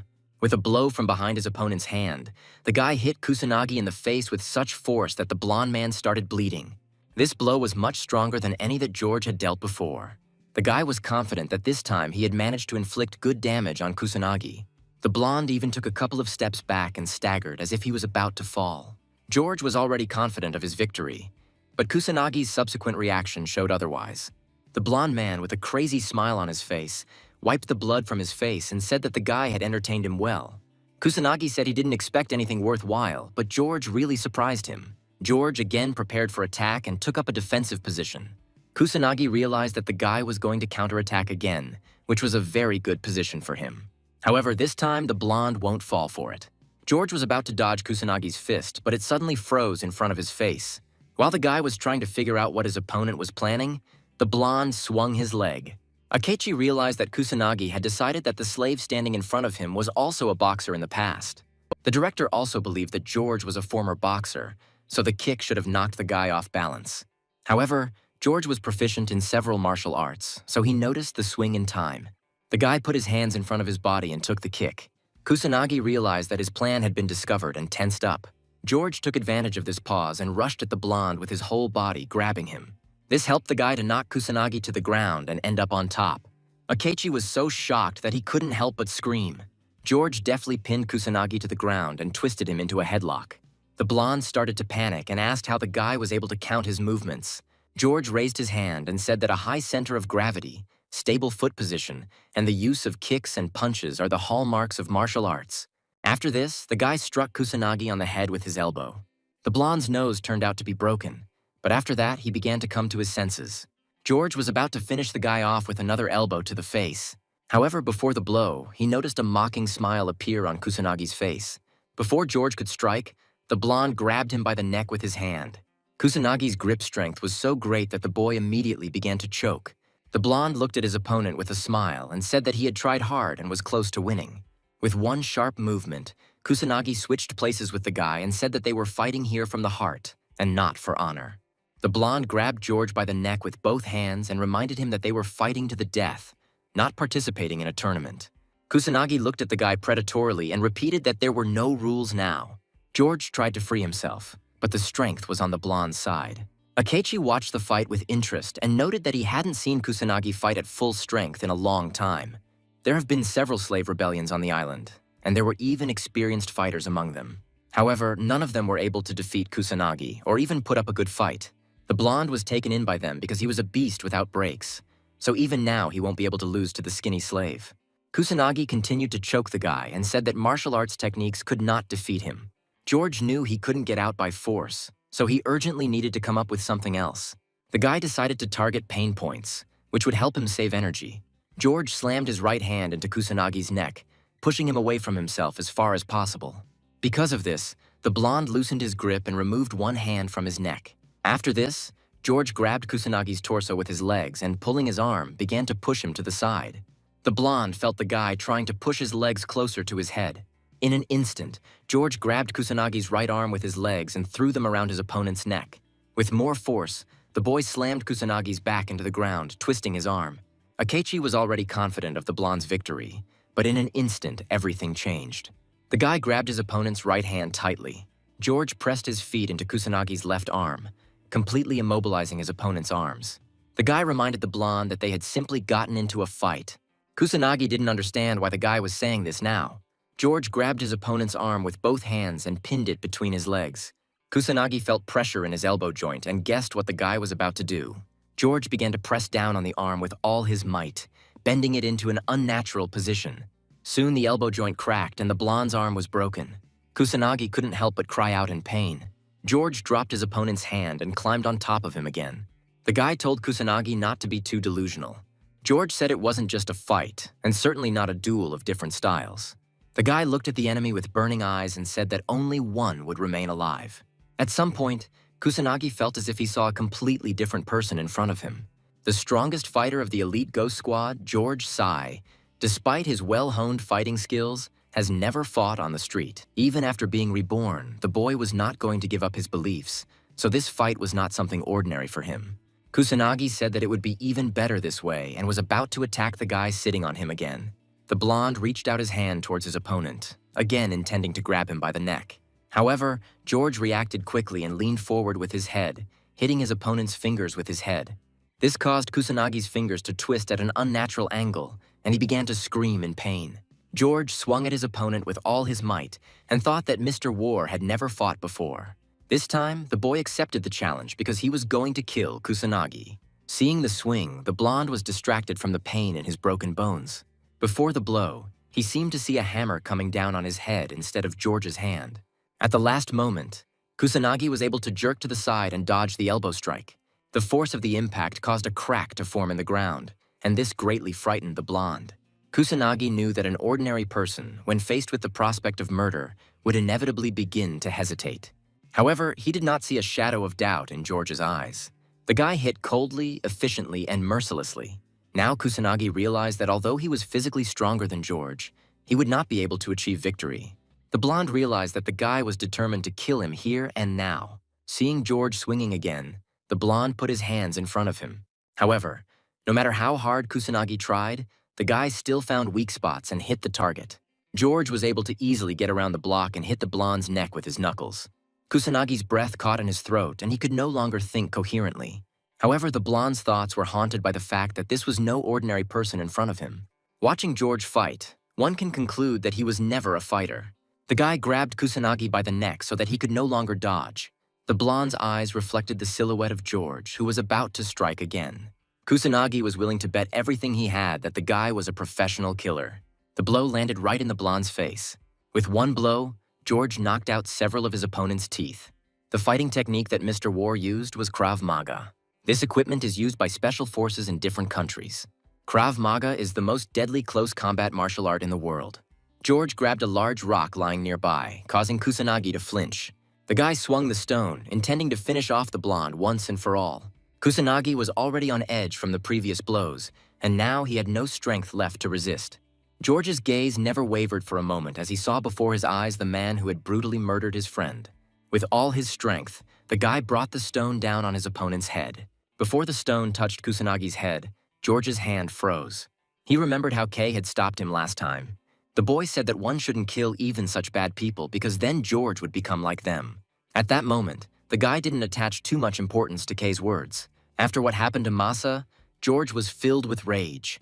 But it was now that Kay's words came back to him. The guy decided to listen to the boy's words and threw the stone aside without finishing what he started. The stone fell from the cliff and sank into the sea waters. George stood up from Kusanagi's body and made it clear that he had no intention of killing him. A hoarse laugh was heard from the blonde. Kusanagi rose from the ground and asked if George was really surrounded by spiritual electricity. The boy's body really did emit a soft blue glow, and the same one had recently emanated from Kusanagi himself. But it was yellow. The blonde began to glow brighter and shouted that this was exactly the kind of opponent he had been waiting for all this time. Kusanagi said that they would fight until one of them died. George prepared to continue the fight, but he heard the safety click behind him. The next moment, a bullet flew straight through Kusanagi's shoulder. George barely managed to jump to the side, so the bullet hit the person standing behind him. Akechi got tired of waiting for the outcome of this fight and decided to intervene, drawing his gun. George was trying to avoid the shot, so he completely forgot that he was on the edge of a cliff. Kusanagi stood there for a moment, not understanding what had just happened. He looked at his chest and saw a bullet wound with blood flowing from it. George, meanwhile, barely managed to grab the edge of the cliff to keep from falling down. For a while, Kusanagi and Akechi forgot about the guy, looking at each other. However, the director was not saddened by the fact that he missed and hit the blonde. Akechi said that it didn't matter, since he was going to get rid of Kusanagi anyway. The blonde was furious at his boss's words. The director smiled and said that he had no use for a dog that couldn't even defeat a slave, so he had to get rid of him. Kusanagi had served Akechi for many years and could not tolerate such treatment. The guy rushed at the director, intending to kill him for betrayal. Akechi didn't expect this, but he was quite calm since he had a gun in his hands. The director started shooting at Kusanagi and said that the shot dog should not move. However, no matter how many bullets hit the blonde's body, he continued to move towards the man. Akechi continued shooting, but it was no use. Kusanagi was rapidly approaching him. The closer the guy got, the more his self-confidence melted away. The director understood that if Kusanagi got to him, he would not live, so he tried with all his might to hit vital points. Kusanagi put all his remaining strength into one blow and aimed it at Akechi. The man understood that his end might soon come. At the very last moment, Akechi managed to hit Kusanagi in the head. The blonde's fist stopped a few centimeters from the director, and it was clear that he was very scared. The light in Kusanagi's eyes began to fade, but he was about to say something. However, he still didn't succeed, and his unconscious body began to collapse. Akechi couldn't move from fear and tried to come to his senses. Kusanagi's body fell at his feet and did not move again. There was silence for a few moments, interrupted by Akechi's noisy breathing. But after a couple of seconds, his lips stretched into a smile, and a quiet laugh could be heard. The man kicked Kusanagi's body and said that he was very glad that he was finally rid of the guy. The director continued to vent his anger by kicking the blonde's body. Akechi's attention was drawn to the rest of his subordinates, who still could not fully recover from George's blows. The man shouted at them, ordering them to get up. The director ordered that the blood union be told that a slave had stolen a weapon and shot Kusanagi. Akechi turned his gaze to George, who had finally managed to climb back up. The man pointed a gun at the boy and said that it was time to execute the criminal who killed Kusanagi. George seemed to not pay attention to the director and kept glancing back. Akechi praised the boy for his excellent fighting skills. The director said that no matter how strong George was, ordinary people were not soldiers for war, because in modern society, everything was decided by a battle of wits. The guy raised his hands up as if admitting his defeat. George didn't say anything to the man's attack and simply stood there. For a few moments, Akechi was confused and slowed down. However, soon a malicious smile appeared on his face. Akechi and his men laughed at George's fear of facing the gun. The director asked if the boy really wanted to surrender, but he never received an answer. Akechi said he would kill him no matter what. The director came closer and said that the guy had wasted his time and bullets, and that was a grave sin. Akechi said that putting the guy at the edge of the cliff was a big mistake. George continued to stand there, as if he had turned into a statue. Behind him, the waves were crashing against the rocks, but another sound was mixed in with the noise of the waves. The sound grew louder, and George said that there was no mistake in this, because everything was going according to his plan. A few moments later, Akechi also heard the sound and became wary. The man raised his head and saw what was making the sound. A combat drone that guards the island was quickly approaching them. Akechi saw him for the first time, and now he began to panic and retreat back. George glanced carefully at the drone, trying to remain as still as possible. The drone emitted a loud signal, indicating that it had already acquired the target. One of Akechi's subordinates guessed that it was a small plane, but he couldn't make it out exactly. The man took a couple of steps forward to get a better look. At that very moment, the drone fired and hit him right in the head. Seeing what had happened, Akechi immediately guessed what they were up against. The director looked at his assistant in shock and could not believe what they were faced with. His subordinate died instantly and now lay on the ground. The other assistants were shocked by what they saw and started screaming. The drone detected the sound, but was in no hurry to attack, as it could not find the source of the sound. Akechi's subordinates became frightened and decided to flee, which turned out to be their main mistake. The drone instantly detected movement and locked onto the target. The hunter gave the signal that he was beginning to eliminate the target and flew after the fleeing men.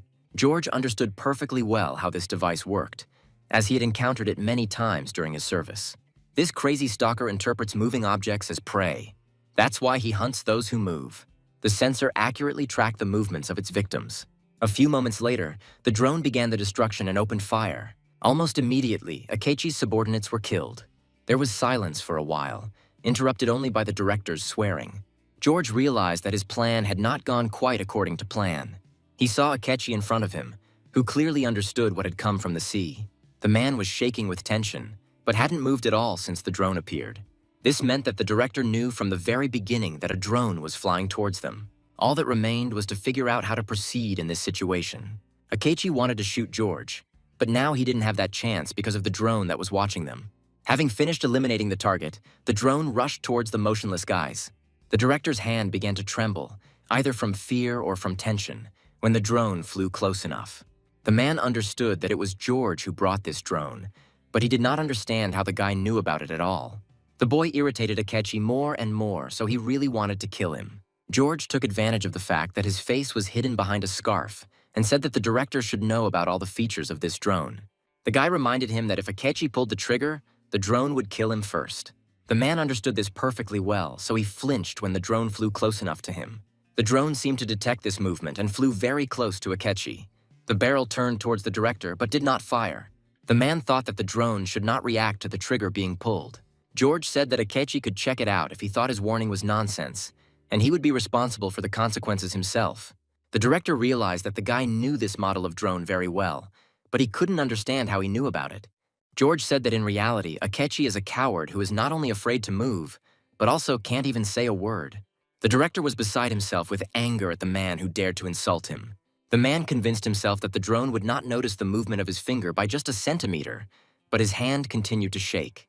Akechi was just thinking about firing when the drone started beeping. After looking at the drone, the man realized it was too much of a risk.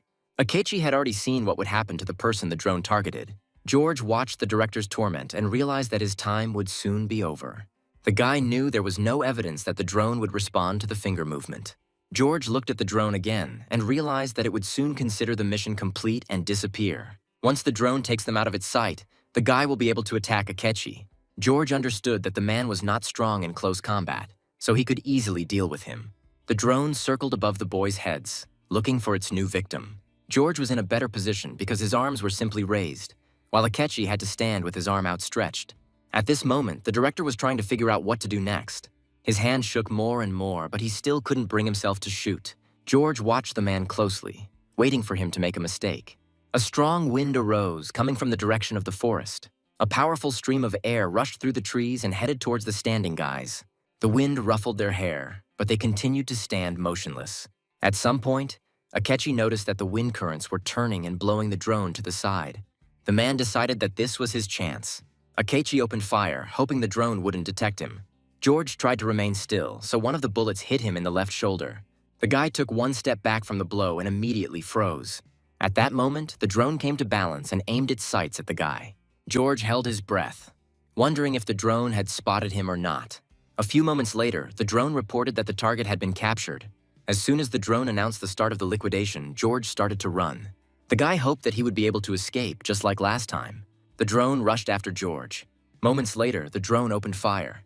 George decided it would be best to jump off the cliff to avoid the drone's reach and switch to Akichi.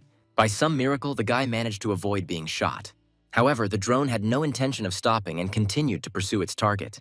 George's shoulder was in severe pain from the bullet Akechi had hit it with. Running to the edge of the cliff, the guy pushed off the ground with all his might.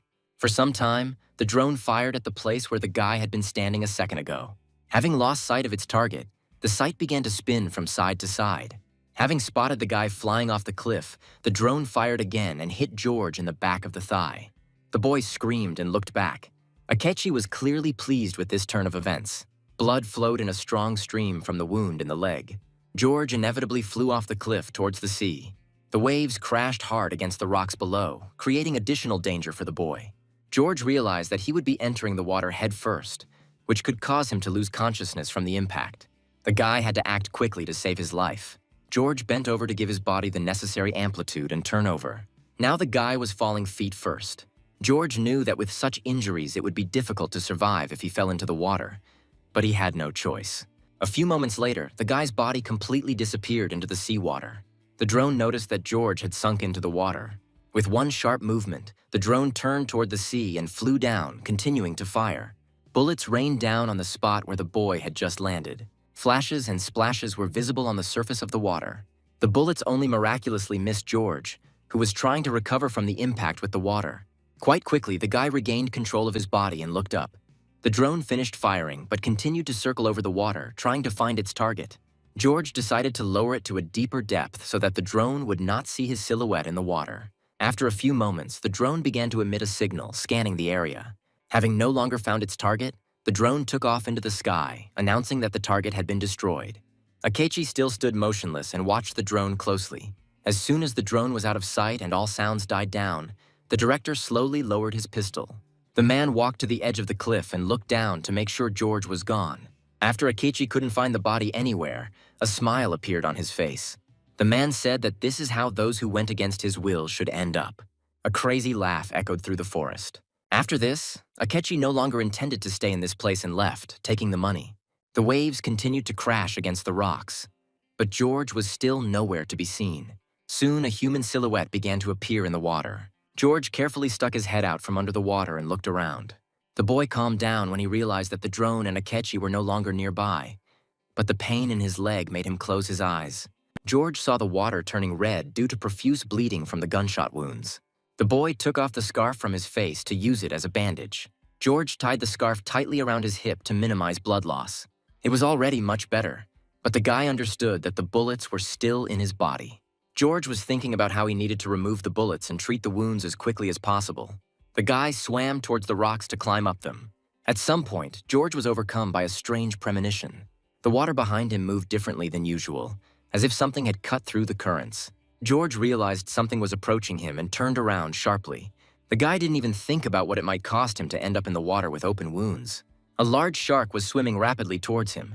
George was scared and didn't know what to do. Meanwhile, the shark had already swam up to him and emerged from the water, getting ready to swallow the guy. George was covered by a large shadow from a sea monster that was many times larger than himself. For a few moments, the guy froze in shock. The shark had no intention of waiting and was already about to grab him. George jerked to the side with all his might, avoiding the collision. The guy found himself underwater and realized that the shark had sensed blood, which is why it had swum up. Now George faced a new problem, and this time it was much more dangerous. The boy came across the one at the top of the food chain in the sea. George was now being hunted by a great white shark. The shark's body is shaped like a torpedo. This monster moves through the water at a speed of 50 kilometers per hour.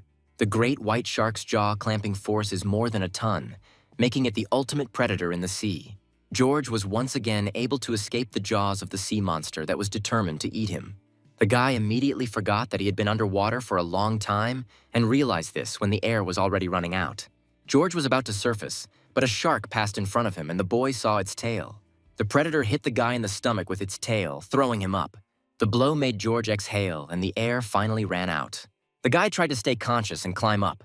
The shark circled around him constantly, looking for the right moment to attack. Soon, the guy found himself on the surface and was able to take a long-awaited breath. George was in no hurry to relax and immediately looked at the water. Soon, a large shadow began to appear under his feet, indicating that the shark was surfacing after him. George took as much air as he could into his lungs and dived again. The guy tried not to dive too deep so that the shark could not suddenly pull him to the bottom. George saw the predator rapidly approaching him. The guy had time to prepare for a face-to-face encounter with the shark. George began to collect all the internal energy in his body. Within moments, his body began to glow with the power that was overwhelming him. George knew that sharks like to attack by surprise. However, they cannot stand it when their prey becomes aware of their presence, so he hoped that his actions would scare them away. The guy tried with all his inner strength to show the monster that he would be stronger. Sensing the energy emanating from George, the shark froze for a moment. However, blood continued to flow from the boy's wounds, coloring the water around him. Sharks could easily smell blood from many kilometers away, and when they were just a few meters away from their target, they became enraged. Having sensed George's blood, the shark decided to attack. The predator opened its mouth and quickly swam towards the guy. George quickly realized why his plan hadn't worked. No matter how hard he tried, it was impossible to stop the bleeding from gunshot wounds in the water. George began to think that sharks had another vulnerable spot. This time, the guy's target was the tip of the shark's nose. Many say that the tip of the nose is the most sensitive part of the predator, so a blow to it can disorient the shark. It is in this place that the shark's organ, the ampulla of Lorenzini, is located. The predator was rapidly approaching, and George was preparing to strike. After a few moments, the shark was close enough for the guy to strike. The guy was convinced that this method would work. However, the shark didn't seem to even notice the blow. She swam further and hit George in the chest with her nose. The force of the impact threw the boy's body several meters above the water. Following the guy, a shark jumped out of the water, getting ready to swallow him. George realized that his plan didn't work because the difference in their sizes was too big. After flying a couple of meters, the guy fell into the water again and for a couple of moments lost touch with reality. His body was in severe pain from the impact with the water, and it did not improve the gunshot wounds. George emerged from the water and began coughing. The guy quickly came to his senses and began looking around in search of the predator. George felt something large approaching him from behind. The guy reacted instantly and turned around. However, the shark was in its element, so it acted much faster and was already close. George tried to swim to the side, but the predator grabbed him by the shirt. The guy felt the shark begin to pull him under the water. George understood from the very beginning that man could do nothing against the master of the seas. All his attempts to escape were in vain, and his body sank into the sea abyss. The air in my lungs was rapidly running out, and my temples were starting to ache from the pressure. The capillaries in the guy's eyes burst from the strain and the salt water. George had no chance of escape. Gradually, the guy began to lose hope and thought that everything was fine with him, since he was not going to cling to life because it looked pathetic. George began to lose consciousness, and impenetrable darkness began to fill his mind. But at some point, the guy began to hear a familiar voice. George saw a silhouette from the past in front of him, asking him to return. The guy clearly saw Sophia in front of him, who demanded that he return to her alive. Suddenly, George's body was filled with strength and he opened his eyes. The boy grabbed the shark's skin with his hands to maintain a stable position. George seemed to have received a second wind, and thoughts of death receded into the background. The guy couldn't afford to break his promise again. George decided that breaking his promise would look really pathetic. Strength began to overflow the guy's body and he began to glow again. George moved away from the shark as far as his shirt would allow and swung. The guy tried to distract the shark from diving and hit it in the eye. However, there was no reaction, because the force of the impact underwater was much lower than on land. George did not give up and began to hit the same one over and over again. However, all his efforts were in vain, as the shark did not pay any attention to him. The predator was much larger than the boy, and the water slowed its attacks, depriving them of their strength. Even George's attempts to punch him in the eyes didn't help. The Lord of the Seas cannot be wounded in his own element. George grabbed his shirt and pulled it with all his might, and it finally tore. The shark continued to move forward, and the guy began to be thrown to the side. At the last moment, George managed to grab the predator's gills. The shark released the tissue from its teeth but continued to dive deeper. George realized that he still had one chance to harm the predator, so he gathered all his strength to strike. The guy was able to easily penetrate under the shark's gills and damage its internal, poorly protected respiratory organs. The predator immediately perked up and began to thrash from side to side, trying to throw George off. The guy continued to hold tightly to the gills with one hand, while tearing apart the shark's insides with the other. Soon blood began to flow from the predator's gills, mixing with salt water. The shark began to furiously spin circles underwater. However, she couldn't free herself from the guy's grip. George knew he couldn't let the shark throw him off because then it would turn against him. The guy had to do as much damage to the shark as possible so that it couldn't attack him back. Soon, George was able to locate one of the vital organs and tore it out of the predator's body. After this, the guy released the shark's gills and swam a little to the side. The predator seemed to lose consciousness and began to slowly sink to the bottom. George pushed off the shark's body and began to swim with all his might upward towards the surface. As soon as the adrenaline in his blood stopped working, the boy felt like he was about to suffocate. The shark no longer showed signs of life, and George stopped watching it. Soon, the guy was able to swim to the surface and finally take a long-awaited breath. George coughed up the water for a while, coming to his senses. However, a few moments later, a shark rose to the surface after him. The guy froze in place, not believing what was happening. George thought he had done enough damage to the shark to kill it. The guy turned around and realized that this time he definitely had no chance to escape. The shark opened its mouth and headed towards him, intending to strike him in the forehead. Georgie began to choke in terror, but he had nowhere to swim. The sharp teeth of the ruler of the seas were rapidly approaching him. However, at some point, the shark's movement slowed down and then stopped completely. George continued to stare at the predator, not understanding what was happening. Just as abruptly as it had emerged, the shark sank back into the water right in front of the guy. The guy saw how the water turned red and the predator's body sank to the bottom. George remained motionless, as if a cold terror had gripped his body. The predator only came to its senses for a few moments and swam after the guy, but the damage was too serious, so she died anyway. Gradually, George began to realize that it was all over. The guy began to breathe more confidently and relaxed. Looking up at the sky, George said that he was saved only thanks to Sophia. The boy looked towards the island and realized that he had been carried very far out to sea. George swam towards the shore to treat his wounds as quickly as possible. The guy started swimming the crawl, but after just a couple of strokes, his body refused to move. George lost consciousness for a few moments due to pain and blood loss. The guy quickly came to his senses and surfaced again, trying with all his might to stay afloat. He had no strength left to swim to the island. Because he had lost too much blood, his body began to cool down and he began to tremble. At that moment, the guy could only think about how he would get to the shore in such a state. Soon, George noticed how the sun's rays began to play on the surface of the water. The guy turned to the east and saw the rising sun. George stood still for a few moments, noting that it was very beautiful. The sun sank into the sea horizon, illuminating the sea and the sky. It took the guy a few moments to realize that it was already morning. Thanks to the reflections of the sun on the water, George was able to notice a log floating towards him. The guy thought that this was real luck. Gathering his last strength, George quickly swam to the life raft. Not without some effort, the guy was finally able to get out of the water. George lay down on a large log with his back and basked in the rays of the warm sun. The trembling still ran through the guy's entire body, but now he felt at least a little better. The boy became dehydrated from blood loss, and being in the salt water for a long time only made it worse. George watched the sun move across the sky for a long time. The guy felt like time was slipping through his fingers. The sun had already risen high above the horizon, and the cries of seagulls could be heard over the water. George couldn't believe that he had survived this time too. Thanks to the current, the log the boy was on was washed up on the island. Finally, George found himself on dry land, but his strength had completely left him and he couldn't even stand up. According to the guy's calculations, he was shot about 5 hours ago, which means he needs to hurry. However, as soon as George tried to get up, his body was struck by a cramp. The guy didn't even have enough strength to raise his head. George knew that being in the water for so long with a gunshot wound had given him a fever. A few moments later, the boy heard the sound of footsteps. George even began to feel as if the enemy was forcibly pressing him to the ground. The stranger gradually approached, but the guy could do nothing. George saw a female silhouette extending her hand to him and asking his name. However, the guy was no longer able to answer as he lost consciousness. George dreamed about his past life. The guy found himself in a military camp again. At that moment, he was practicing at the shooting range. Every shot he fired was right on target. George finished his workout and soon heard someone calling his name. A young man with blonde hair and blue eyes was running towards the guy across the shooting range. This guy's name was Rory, and he really wanted to meet the famous George.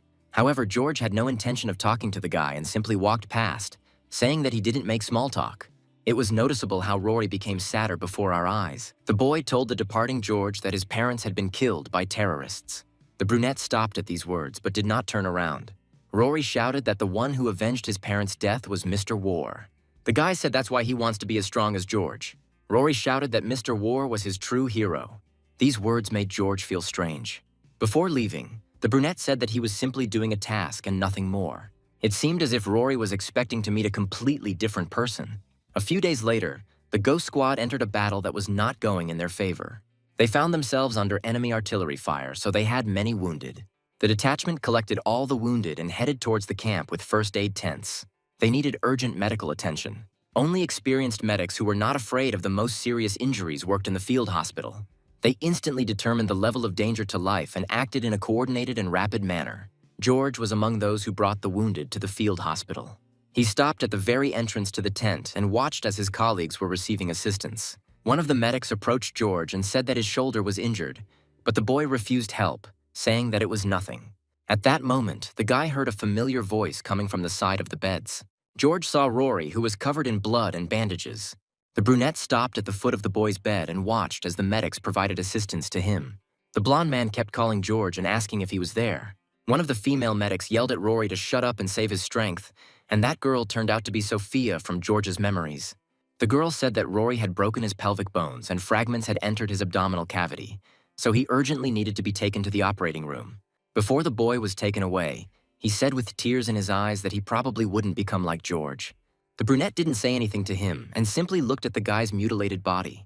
Rory started crying and said that he didn't want to die like that and that he was very scared. George only replied that they would all die sooner or later. The brunette said that they would all die sooner or later, so they had nothing to fear, because life itself meant nothing.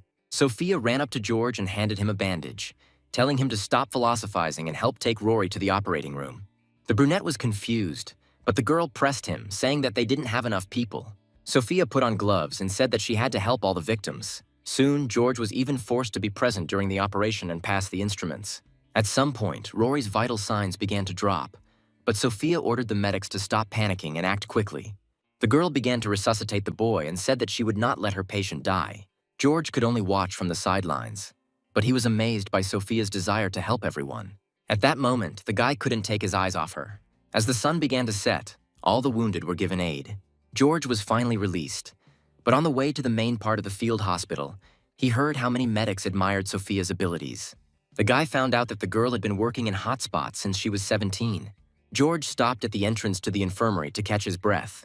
However, even here, they did not give him any peace and lightly hit him on the hand with a bottle of beer. Sophia handed the guy one of the bottles in gratitude for his help and silence. The girl winked and said that she had asked a person without medical training to assist in the operation, so her superiors could fire her. Sophia thanked him again for his help and took a sip from her bottle. After this, a satisfied smile appeared on the girl's face, and she said that she now felt much better. George kept his eyes on the girl and asked if Rory would survive. For a moment, Sophia looked sad and replied that the chances were very slim. However, the girl said that in her experience, there were many cases where fighters dealt with even worse injuries. George said he considered the hopeless attempts to survive pointless. The guy said that no matter how much the girl treated them, they still got into trouble. That's why he doesn't see the point in trying so hard to save their lives. George asked the girl why she was doing all this. Sophia looked at the guy seriously and said that she was doing this because she wanted to save lives. After this, the girl took another sip from the bottle. At that moment, one of the medics ran out of the tent and called for Sophia. Having found the girl, the medic reported that Rory had come to his senses. Sophia immediately rejoiced and ran to the infirmary. George remained where he was and watched the girl run with joy to her patient. Sophia walked over to Rory's bed and asked how he was feeling. The guy smiled and said that he was in a lot of pain, but he wasn't going to die. George didn't understand such a sudden change in the guy. Before his eyes, he could still see Rory crying and afraid to die. George remembered Sophia's words about wanting to save lives. Now the guy saw a laughing girl who found her work to be truly enjoyable. It seemed that now George would never be able to tear his eyes away from Sophia. After some time, the wound on George's shoulder healed and he came for a checkup. Sophia removed the bandages and said that the swelling had gone down and there were no signs of infection. Therefore, everything was normal with the body. The girl smiled and said that she would agree to have a drink with him after work, since he insisted on it, to thank her for the treatment. George asked if this was his punishment, to which Sophia screamed indignantly. Everyone in the medical tent laughed and said that Sophia and George had been getting along well lately. Someone asked them if they had kissed yet, to which the girl ordered everyone to be quiet. One of the fighters said that he needed to get hurt more to get Sophia's attention. Another fighter said that he would take the girl to the bar himself since Mr. War refused. Sophia only listened to their comments with laughter, and George did not say a word. The guy was about to leave, but someone called out to him. George turned around to see Rory, who was still in the hospital bed in the infirmary. The blonde said that he had decided to leave the squad. George said it was a wise decision, because with that level of ability, Rory would eventually die. The blonde replied that it sounded cruel, but it was true. Rory said that Sophia pulled him back from the brink of death, and that is why he should live. George looked at the guy for a moment, and then turned his gaze to the opposite side of the tent, where Sophia was joking with the fighters. Despite the fact that there were many wounded in the infirmary, at the moment he was filled with laughter. Rory also looked at the cheerful fighters and said that he thought that the unit would be dull. George noted to himself that this was usually the case, but this was the first time they had experienced such an atmosphere. The guy was worried about only one question. Why had the atmosphere changed so much? George watched Sophia closely as tears of laughter began to flow. There was fighting going on, but people laughed, because even the military needs a break, at least during these short breaks. However, this was the last time George could relax, because a few days later, the number of wounded increased.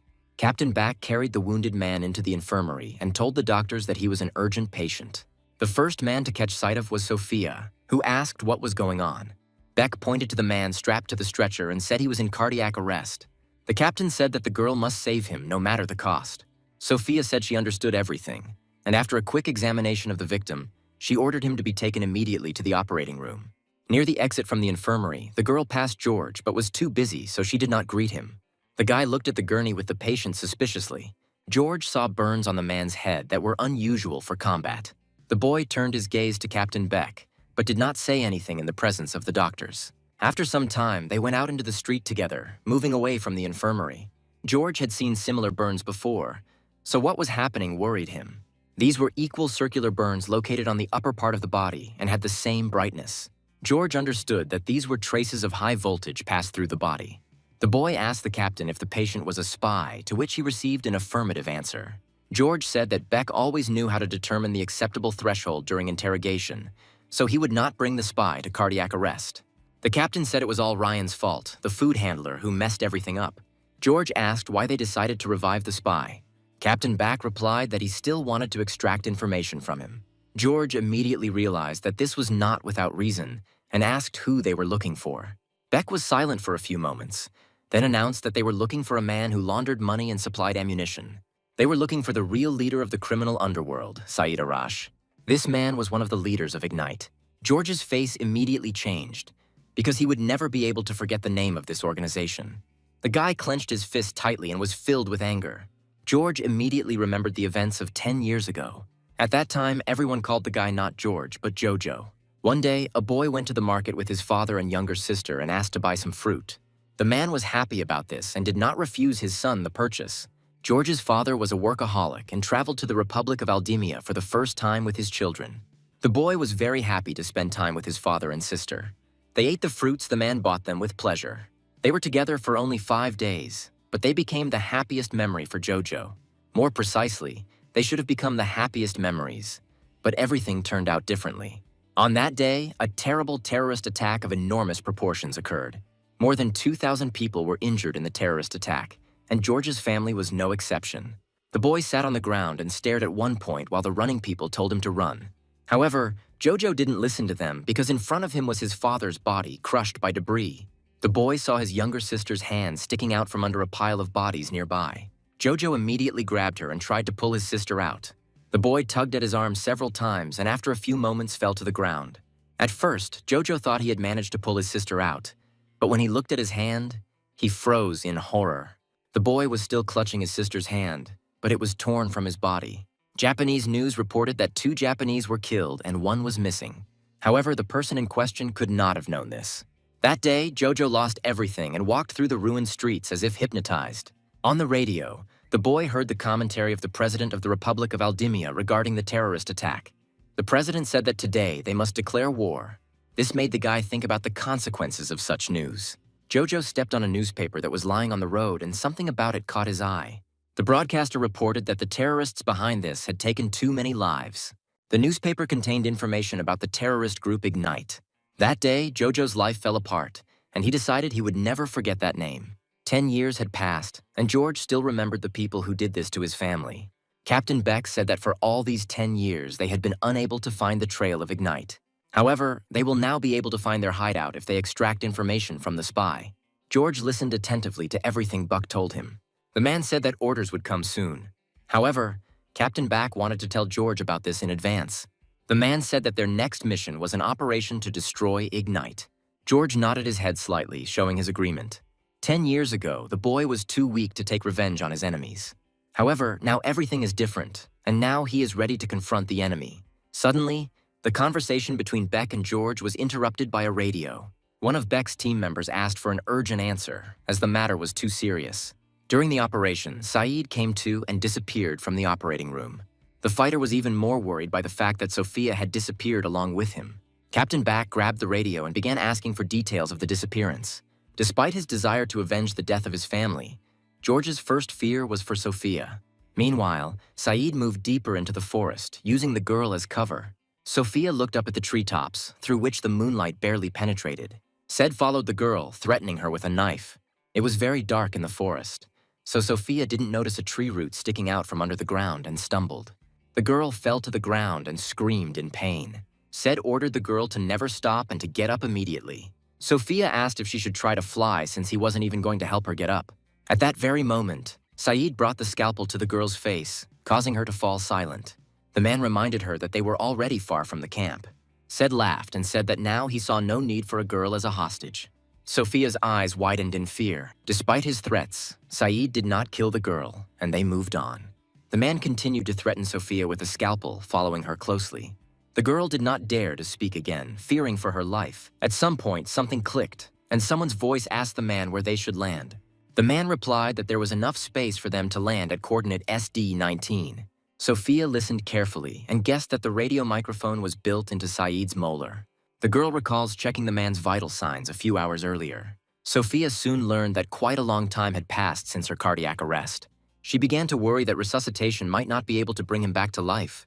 However, as soon as Saeed was connected to the devices, his pulse became noticeable. The girl jumped up to the devices and couldn't believe what she saw because they hadn't even started working yet. It soon dawned on Sophia that they were trapped. The girl turned to the nurse to warn her that it was not cardiac arrest. However, she didn't have time because Saeed had already come to his senses and killed the nurse. Sophia wanted to say that the patient was still alive and pretending. But at that moment, Saeed himself cut the nurse's throat and did not take his eyes off Sophia. The girl saw her friend slowly dying from blood loss. Said's bloodthirsty gaze remained etched in her mind for a long time. For the first time, Sophia looked so scared and couldn't hold back her tears. Said threw the nurse's body aside and advised the girl not to scream. The man said that he had a device in his body that suppressed his heart rate so much that not all devices could detect it. Said that it was a very convenient thing, but it had one side effect. The man said that after using this device, he felt very nauseous. Sophia was shaking violently and was afraid to utter a word. Said ordered her to be quiet and began to slowly approach her. The man said that he always wants to kill the person who yells at him after waking up. Said that he wanted to use the girl as a hostage to get out of this base. The man promised that he would not force her if she did not want it. But the knife in his hands indicated that in that case, she would die. Said that he could get out of here even if he didn't have insurance. Sophia was afraid to move and was trembling with fear. The girl couldn't hold back her tears. The further they went into the forest, the faster Sophia came to her senses. The girl understood that the Ignite terrorists had technical capabilities beyond all expectations. But that was not what scared her. For the sake of their goals, these people are ready to modify their bodies at an organic level. What was even more frightening was that taking the life of another person was a common thing for them. Sophia understood that if she didn't kill Saeed, he would soon kill her. The girl carefully reached for the inside pocket of her hospital gown. As someone who worked on the battlefield, she always carried some medications with her. Morphine is a drug that has a strong analgesic and sedative effect. Although it relieves pain and suffering, even a small overdose can cause coma. The morphine that Sophia had with her was in a high concentration. The lethal dose of this drug is 4 milliliters. Now the girl was trying to find the moment to carry out her plan. Sophia listened attentively to Saeed's conversation with his accomplice. Gradually, the approaching helicopter became audible. The birds began to behave restlessly due to the approaching noise. Said turned his full attention to his interlocutor, leaving Sophia unnoticed. The girl realized that this was the best moment. Sophia carefully pulled out the syringe with morphine. While Saeed looked away, the girl turned sharply and stuck the syringe into the man's neck. For a few moments, the girl froze, trying to figure out if her plan had worked. She injected the drug all the way, but her hands continued to shake. Said didn't have time to react and was now gradually losing consciousness, unable to do anything with the girl. The girl relaxed a little, realizing that her plan had worked. Said fell to the ground, foam coming out of his mouth. Sophia watched the man closely until the last breath escaped his lips. Said's body shook from the drug overdose. Sophia breathed a sigh of relief and wondered if injecting 10 milliliters of morphine had been too much. However, the girl relaxed too soon because the next moment Saeed came to his senses. The man grabbed Sophia by the neck and squeezed so hard that she couldn't breathe. Said's body was still shaking, but he was fully conscious. The man said it was a good idea, but he had long ago developed a resistance to such drugs. Said that this happened when a person experiences overdoses from childhood. The man said he hadn't experienced a morphine overdose in a long time, and it actually felt pretty good. Said raised the scalpel over Sophia and said that now it was time to take her apart piece by piece. The man apologized with a smile on his face for not being able to offer her pain relief. He said that Sophia was to blame for spending everything on him. The man pointed his finger at his chest and said that life is a duty. Sophia didn't understand what he was talking about. Said poked himself in the chest again and said that the soul is the guarantee. Touching his forehead with his hand, the man addressed God. Said asked God to accept Sophia as a sacrifice. His eyes spoke of the utmost degree of obsession. Having completed the peculiar ritual, the man cut the girl's clothes with a scalpel. Sophia closed her eyes, expecting to feel pain. However, after a few moments, she opened her eyes without feeling anything. Looking down, Sophia realized that the man had cut her clothes, exposing her breasts and stomach. This made the girl panic even more. The man let go of her face a little and brought the scalpel closer to it. Said asked why Sophia was so afraid since they were just meat. The man said that the meat becomes tough when cattle feel fear of slaughter, and it is all because of the stress hormone. Because of this, the color of the meat darkens, becomes dull, and loses flavor. Said it was terrible when you spend 2 or 3 years growing precious meat, only to have it turn into tasteless horror. The man stroked Sophia's face and said that this was the greatest loss. Soon the man calmed down and came to his senses. Wiping the tears from his face, he said that the girl should not be afraid. He promised that he would do everything quickly and carefully. There was a crazy smile on Saeed's face, and he didn't understand why Sophia wasn't smiling with him. The man raised the scalpel over the girl and ordered her to relax. His eyes glowed with obsession. Sophia couldn't move and could only look into the face of a real monster. The man began to lower the scalpel, intending to plunge it into the girl's neck. Sophia closed her eyes, awaiting her death. However, a moment later, a shot rang out and the scalpel flew off to the side. He hit the rock on the ground with a loud thud. Sophia opened her eyes when she felt blood on her face. Blood flowed from Saeed's shot-through palm as he looked closely at his wound. The man seemed to feel no pain due to an overdose of morphine. Said raised his hand to his face and looked through the hole in it.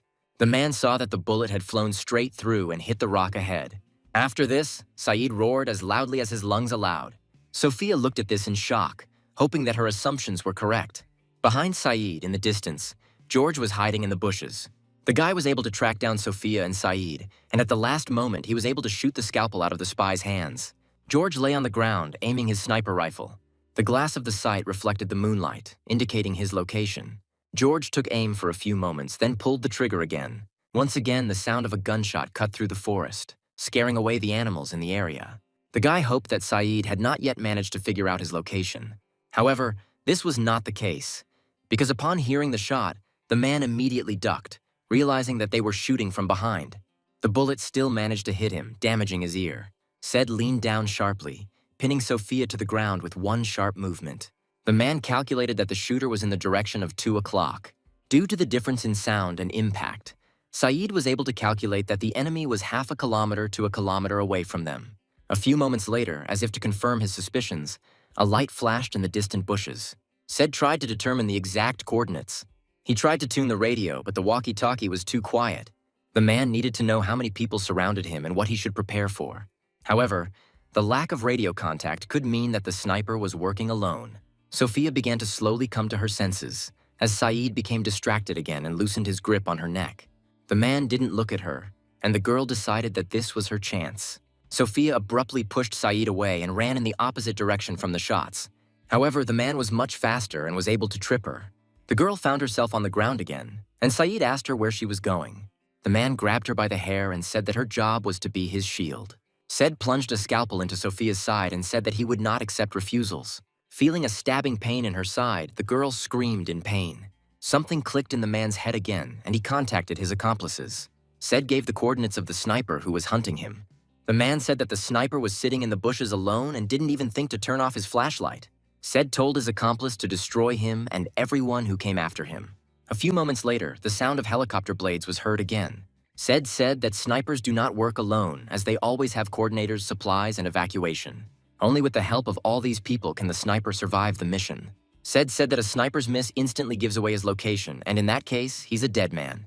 The helicopter appeared over their heads and began shelling the area where the sniper was located, based on the man's information.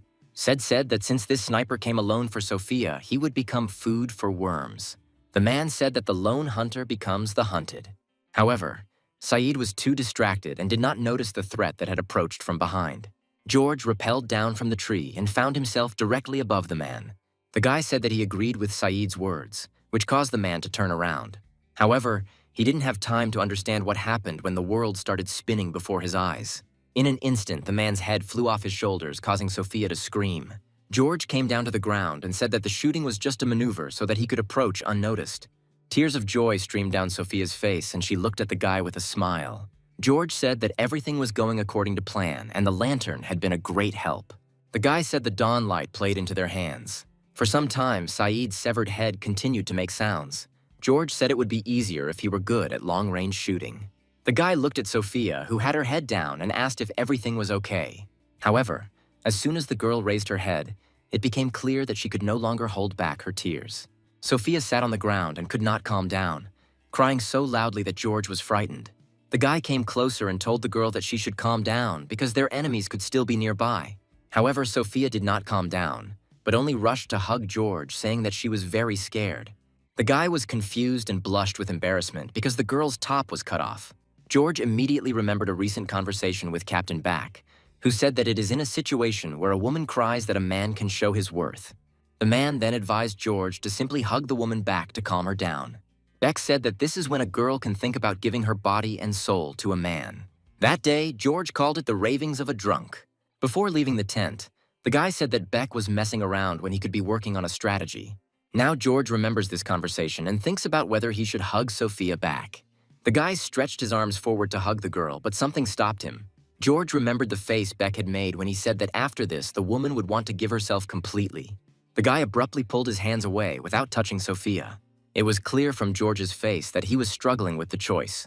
The guy thought that if he put his hand on Sophia's back now, it would look like he had ulterior motives. George looked at the girl, who still couldn't calm down, and it seemed as if she was starting to cry even harder.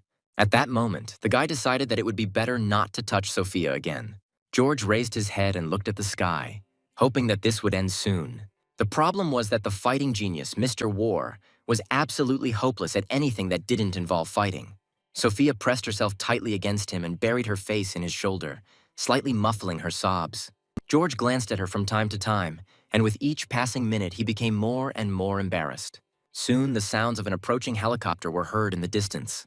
George immediately noticed this and realized that the enemy was returning again. When the helicopter opened fire, the guy rushed forward, covering Sophia with his body. The helicopter stopped over their heads and continued firing. George quickly picked up Sophia and hid behind a large tree. The guy started looking around to see if there were any more enemies nearby. George knew they had already missed their chance to escape unnoticed, so he picked the girl up in his arms. Sophia screamed in fear, but the guy didn't pay attention. The girl saw where they were heading and asked George to stop. However, the guy ignored this request and told Sophia to hold on tighter. George ran purposefully with the girl in his arms towards the cliff. Having reached the very edge, the guy jumped forward, pulling Sophia along with him. The girl saw the height from which they fell, which brought tears to her eyes. The boy and the girl were falling rapidly down, accompanied by Sophia's loud screams. Below, a river with a strong and fast current awaited them. Due to the stress she experienced, Sophia lost consciousness before they landed in the water. Some time passed, and the girl gradually began to come to her senses. Sophia opened her eyes and exhaled. feeling the heaviness in her lungs. The girl heard the sound of the waterfall and stood up to look around. She was next to a small river into which a small waterfall flowed. The girl didn't see anyone nearby, and this made her tense. Soon, George came out from the forest and asked her if she was okay.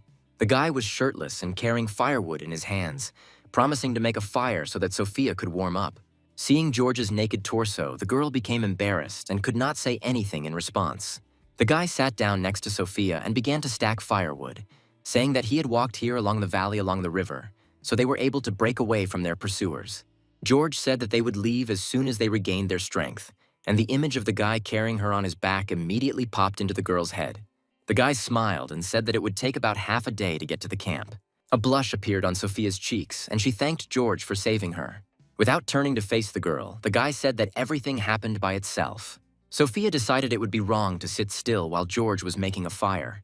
The girl jumped up from her seat, spreading her arms, and asked if she should go and look for food for them or find more firewood. However, Sophia completely forgot that her clothes had been cut by Saeed. It was at that moment that George turned in her direction and saw the girl's naked breast. The guy froze in place, instantly blushing. Sophia realized the situation she found herself in and quickly covered herself with her hands, screaming. The girl took a step to the side but tripped over the branches, losing her balance. Sophia fell forward by inertia, straight onto George. The girl hit herself, causing her to close her eyes for a few moments. However, she soon realized the situation they were in and opened her eyes. George was very red and was clenching his teeth too hard. Sophia didn't know what to do next, because the more she thought about it, the more these thoughts controlled her. The girl pinned George's hands to the ground, towering over him. At some point, it seemed to the guy that the girl began to weaken and fall on him. George tried to force himself to remain a soldier and keep his composure. The guy saw how Sophia reached her lips towards him, and after that, all his attention was concentrated on this. George knew there was nothing he could do about it. The guy closed his eyes as Sophia's lips were about to touch his. However, a strange rustling sound in the bushes not far from them caused them to become distracted. Sophia looked fearfully towards the forest, expecting that someone would attack them at any moment. George noticed this too and quickly pulled himself together. The guy switched places with Sophia, ending up on top of the girl. George pulled out his gun and took aim, while the girl hastily adjusted her clothes. For a few moments they froze, listening to the noise of the forest. The rustling gradually approached, and soon the unexpected guest was supposed to appear. Sophia froze, afraid to even move. A few moments later, a squirrel ran out of the bushes and sat down in the clearing. The rodent looked at the frightened guy and girl and gnawed on something. George lowered the gun and said that Sophia had nothing to worry about. However, there was no answer, which made the guy look at the girl. Sophia looked at him and didn't know what to say, so she remained silent. Under the intense gaze, the girl quickly came to her senses and continued to cover her exposed chest with the cut clothing, apologizing for what had happened. George got up from the ground and walked towards the firewood, saying that the girl had not yet fully come to her senses. The guy said it was called an acute combat stress reaction, because intense tension and fear on the battlefield cause emotional turmoil and irrational behavior. George glanced at Sophia and said that he would watch the fire and that she should lie down and get some more sleep. The girl looked at the guy for a few moments as if he had offended her. Unable to contain herself, Sophia called George a fool. The guy decided not to pay attention to this, but the girl did not calm down and reached out to him. Sophia grabbed George by the neck and turned him forcefully towards her. The girl asked what right he had to diagnose her. George was surprised and said that he had not diagnosed her, but was merely stating a fact.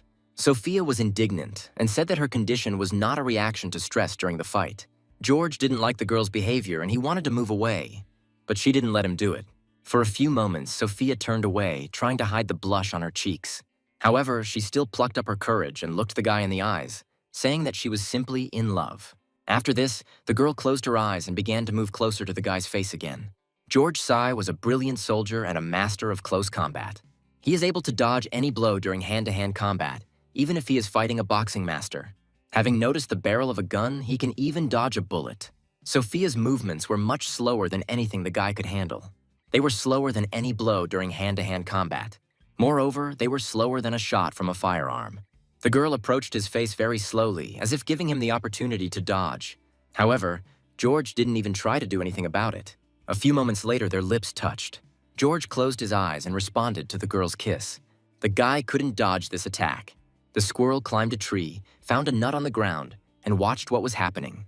George not only couldn't dodge, he didn't even want to do it. It happened a month ago, but it felt like an eternity had passed. After returning to camp, George Sai set out on his final mission. No matter how much he promised Sophia to return, he was unable to fulfill his promise. George came to, finding himself back in his new body. The guy jumped up on the bed and realized that he was tied with belts that allowed him to move freely. Stretching forward a little further, George realized that the straps were preventing him from getting off the bed. The guy looked around the room he found himself in and realized that he was still on an abandoned island. Ahead, he saw a girl doing something on the table not far from the bed. The stranger stirred metal instruments in a pot of boiling water, then placed them on a tray. The girl turned towards the guy and asked how he was feeling, and George felt like they already knew each other. For a few moments, the guy froze, as it seemed to him that it was Sophia in front of him.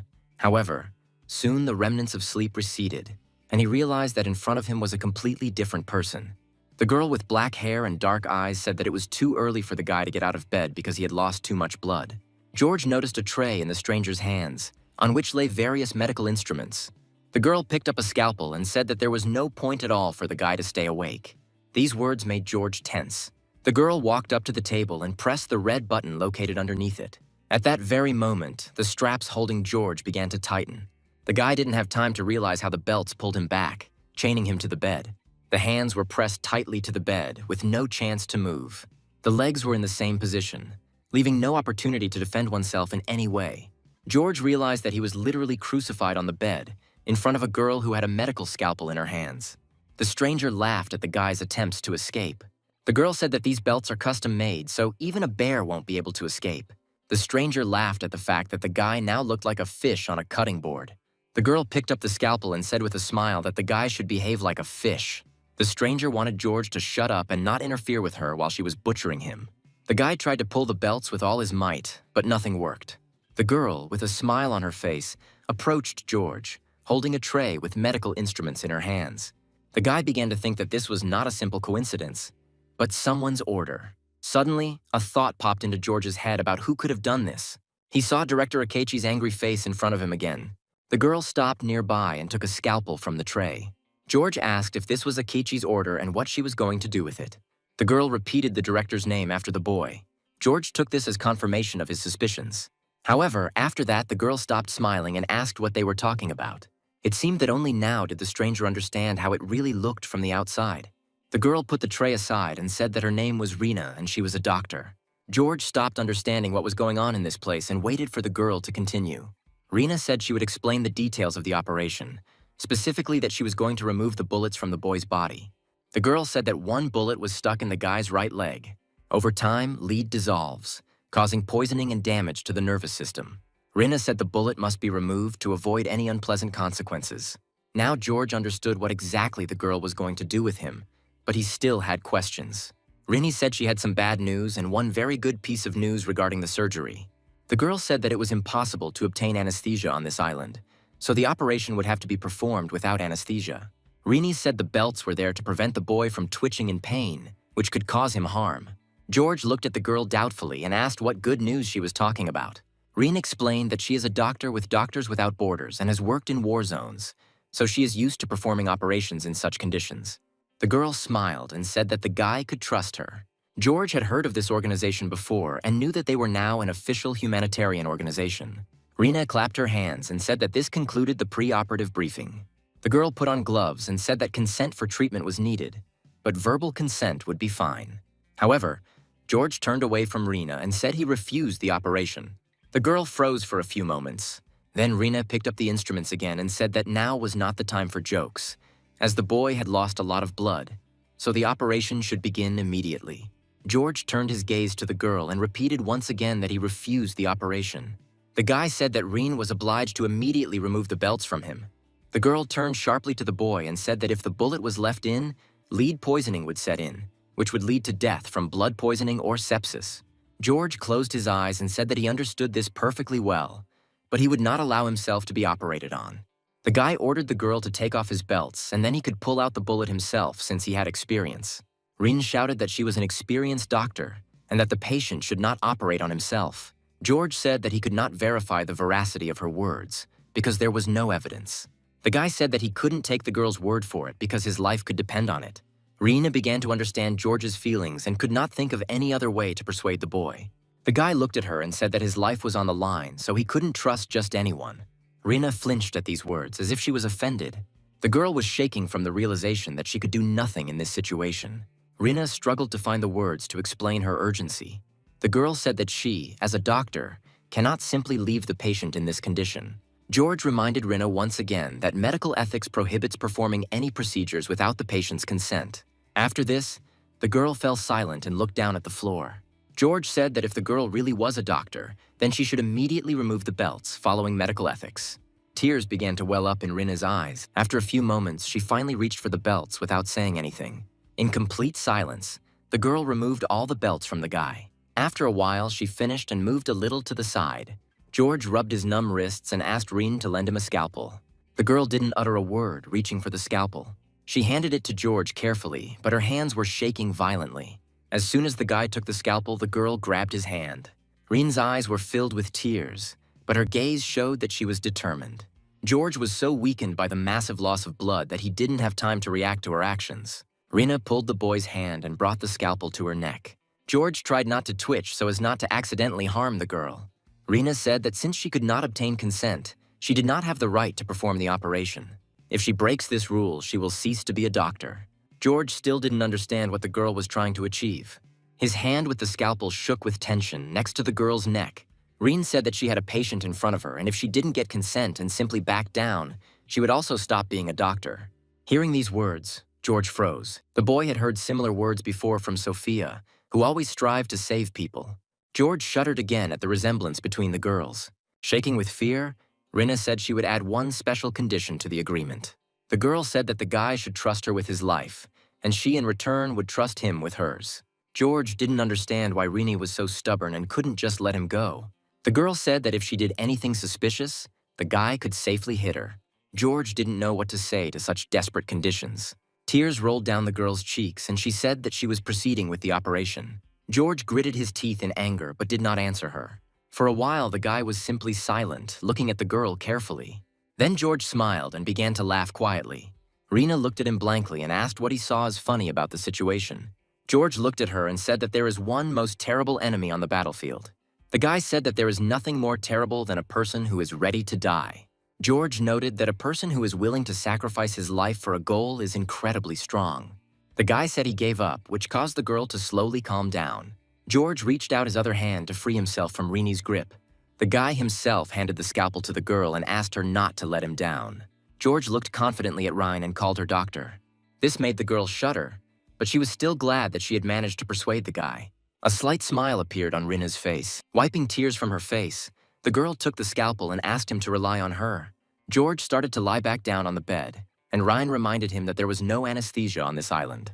The boy listened attentively to everything Rina told him. The girl warned that it would be very painful, after which she cut the bandages on the guy's leg. Rina said that she had removed George's restraints, but he was not to move under any circumstances. The bullet is lodged near a major artery, so it could cost the guy his life. George nodded to Rina and said he understood that. The girl looked at the guy doubtfully and thought that he simply did not realize how much pain he was about to experience. Rina put on clean gloves and said she was going to begin the operation. The girl picked up a scalpel and brought it to the bullet hole. Rina then began to carefully cut the wound to have more access to the bullet. The girl made a small incision and noted that George did not even flinch. Rina froze for a few moments, waiting for the boy's screams. Having heard nothing, the girl turned her head to look at George. The guy lay flat on his back and seemed to feel nothing at all. This made the girl say that she was very surprised. Seeing George's puzzled look, the girl said that she had removed bullets in conflict zones many times. However, even the strongest soldiers could not remain calm at this moment. The girl removed the bullets many times, but the patient's reaction remained the same. The soldiers could not bear this pain and screamed loudly. George said that pain can be suppressed with exercise. The guy said that if you can ignore the pain, you can endure almost any torture. Rina looked at the guy doubtfully and continued the operation. Having inserted the dilator, the girl thought about how much training it would take to not feel this pain. There was only one question running through Rina's head. She would like to know who George really is. Continuing to look for the bullet, the girl remembered the guy's words. George had a keen knowledge of what happened during combat, indicating that he had once been a military man. Rina said you can't judge by looks, but she thought the guy was from this island. The girl decided to ask if George had any combat experience. The guy asked if this information was really needed to carry out the operation. Rina winced and replied in the negative, apologizing. While the girl was again distracted by the search for the bullet, George looked at her. The guy found everything that was happening very strange. The longer he looked at Rina, the more she reminded him of Sophia. George looked away, thinking that he was just imagining it. The guy decided to change the subject and asked why the girl, being a doctor for a large organization, ended up in these slums. For a moment, Rin considered whether to answer such a personal question. She decided to answer briefly and said that she was hunting for one person here. George asked who they were talking about. For a few moments, Rina felt as if she could feel that hateful gaze on her again. The girl shuddered and broke out in a cold sweat. Rin still can't forget that fear. She remembered the face of the man who had once been her mentor. The man said that art always comes with sacrifices. The girl still couldn't forget what that man had done. Rina tried to compose herself and threw the scalpel onto the tray, attracting George's attention. The girl stopped for a few moments and took a deep breath, then exhaled, calming down. Rin smiled and said that she had found the bullet and would now begin removing it. George looked at her suspiciously, but replied that he was prepared for it. The girl took tweezers and used a retractor to open the wound to remove the bullet. Soon the operation was over, and the sun was already beginning to set in the sky. As soon as the operation was over, George went outside to make a crutch out of branches. The boy tied several sticks together and hit the ground with the crutch several times, testing its strength. After this, George tried to get to his feet, leaning on a crutch. After taking a few steps, the guy was convinced of the strength of the structure. Even though the boy didn't show any pain, the severe blood loss still affected him and his body was shaking. At that moment, George heard Rina call him. The girl walked out of her house and watched the boy try to walk. George stopped and looked at the girl. Rina said that the boy still shouldn't overexert himself. George thanked the girl and said that he would definitely repay her for this service. Rin smiled and said that the guy shouldn't worry about it. However, the girl then turned to George and said that since he insisted, he could repay her. The guy immediately tensed up, sensing a catch. The girl extended her hand and said that she needed to pay for the operation, hospitalization fees, and other related expenses. Rin said that George had to pay her 58,000 yen. The guy was shocked by these words. After some time, George went to a place on an abandoned island. Leaning on a crutch, the guy quickly approached the gate, next to which stood a guard. George saw the cherry blossom petals falling and stopped. After looking around, the guy said that this was an amazing place. Cherry trees were in bloom above the gates leading into the small town, filling the air with a fresh scent. The small street was crowded with people, and the girls were dressed in traditional Japanese kimonos. However, judging by their appearance, one could say that the girls were here as entertainment for the men staying in the city. The girls approached the men and flirted with them, and they didn't mind. The town was relatively small, but it was clear that important people lived there. This place had all the amenities and even entertainment to keep the locals from getting bored. The town was surrounded by high walls, and the main entrance was guarded. George stood frozen in place, not getting too close to the guards for a while. The guy couldn't believe that such a place existed on an island of industrial waste. In Japanese history, such neighborhoods were called nureha, the paradise of lust. George froze and walked towards the gate. Seeing him, the guards asked him what he was doing there. However, George did not answer them, continuing to approach. The bald man smiled and asked if the boy realized where he was. When he got close enough, George stopped. The guards became wary when the guy grinned and started talking. George said that even though he was wounded, he was safe where he needed to be. We returned to the moment when Rini told the guy that her medical services were paid for. George sighed and said he had been wrong about her. The girl didn't understand what they were talking about and decided to ask the guy about it. George said that Reen worked for Doctors Without Borders, so he thought she lived to help people. The guy said that really, it all comes down to money. Rin got angry and asked what George even knew about her. The girl said that medical services require money because without it, she would not be able to buy any instruments or consumables. George replied that there was nothing wrong with charging money for medical care. Rina calmed down a little and asked if the guy had money to pay her back. George wondered if he had the money to pay. He immediately remembered the dying Maz, who asked the boy to take the money he had earned with his own efforts. George frowned at the memory, especially knowing that he had lost Maz's money after all. The guy said he would gladly pay Rina, but he didn't have that amount on him. George looked straight at the girl and said that because of this, he would not be able to pay. Such self-confidence in the guy's gaze made Rina indignant. The girl said that this was the first time she had seen someone say so openly that they could not pay. However, Rina soon came up with a way out of this situation. The girl said that since George couldn't pay with money, he had to pay with his body. The guy didn't like the look on Rina's face when she said that. Sometime later, the boy and girl came back into the house and began to emit loud sighs. George tried his best to please Rina, The girl periodically suggested to the guy how to do it better. Rina clearly enjoyed what he was doing. George sat on top of the girl and massaged her back. Rina was clearly relieved by the good massage. After a while, George said they should get back to their main topic of conversation and asked what the Nureka quarter was. The girl stood up and said that the guy was really good at massage. George and Rina sat down opposite each other and the girl began to tell him. Rina said that Nuraha quarter is a walled city of lust, and she wants George to infiltrate it and gather information. The guy said it sounded like an infiltration mission and asked what the main goal of the investigation was. Rina said she heard that the man she was hunting was in this city. George asked what he was supposed to do with the man when he found him, and the girl said he was supposed to be killed. The guy didn't ask Rina about the reason and simply agreed. The girl got out of bed and said that George would help her a lot because women were not allowed into this city except for courtesans. Rina said the guy would be able to enter as a client without raising any suspicions. George looked at the girl and said that she had been trying to achieve this from the very beginning. The guy asked if the girl had deliberately inflated the price of her services so that he would definitely not have the money to pay. Rina froze in place, realizing that she had been found out. The girl winked and said that she was counting on her debtor in any case. George realized that he was already trapped and that he would not be able to get out of it. We return to the moment when the boy approached the main gate to the Nureha quarter. Upon learning that George had come to town as a client, the guards exchanged glances. However, afterward they laughed out loud at the guy's appearance. They asked how he could come to pick up a woman in such a dirty state. The guards headed towards George, and one of them said that the guy had definitely got the wrong address. However, the second guard said that there was no need to rush, because suddenly he really would turn out to be a client.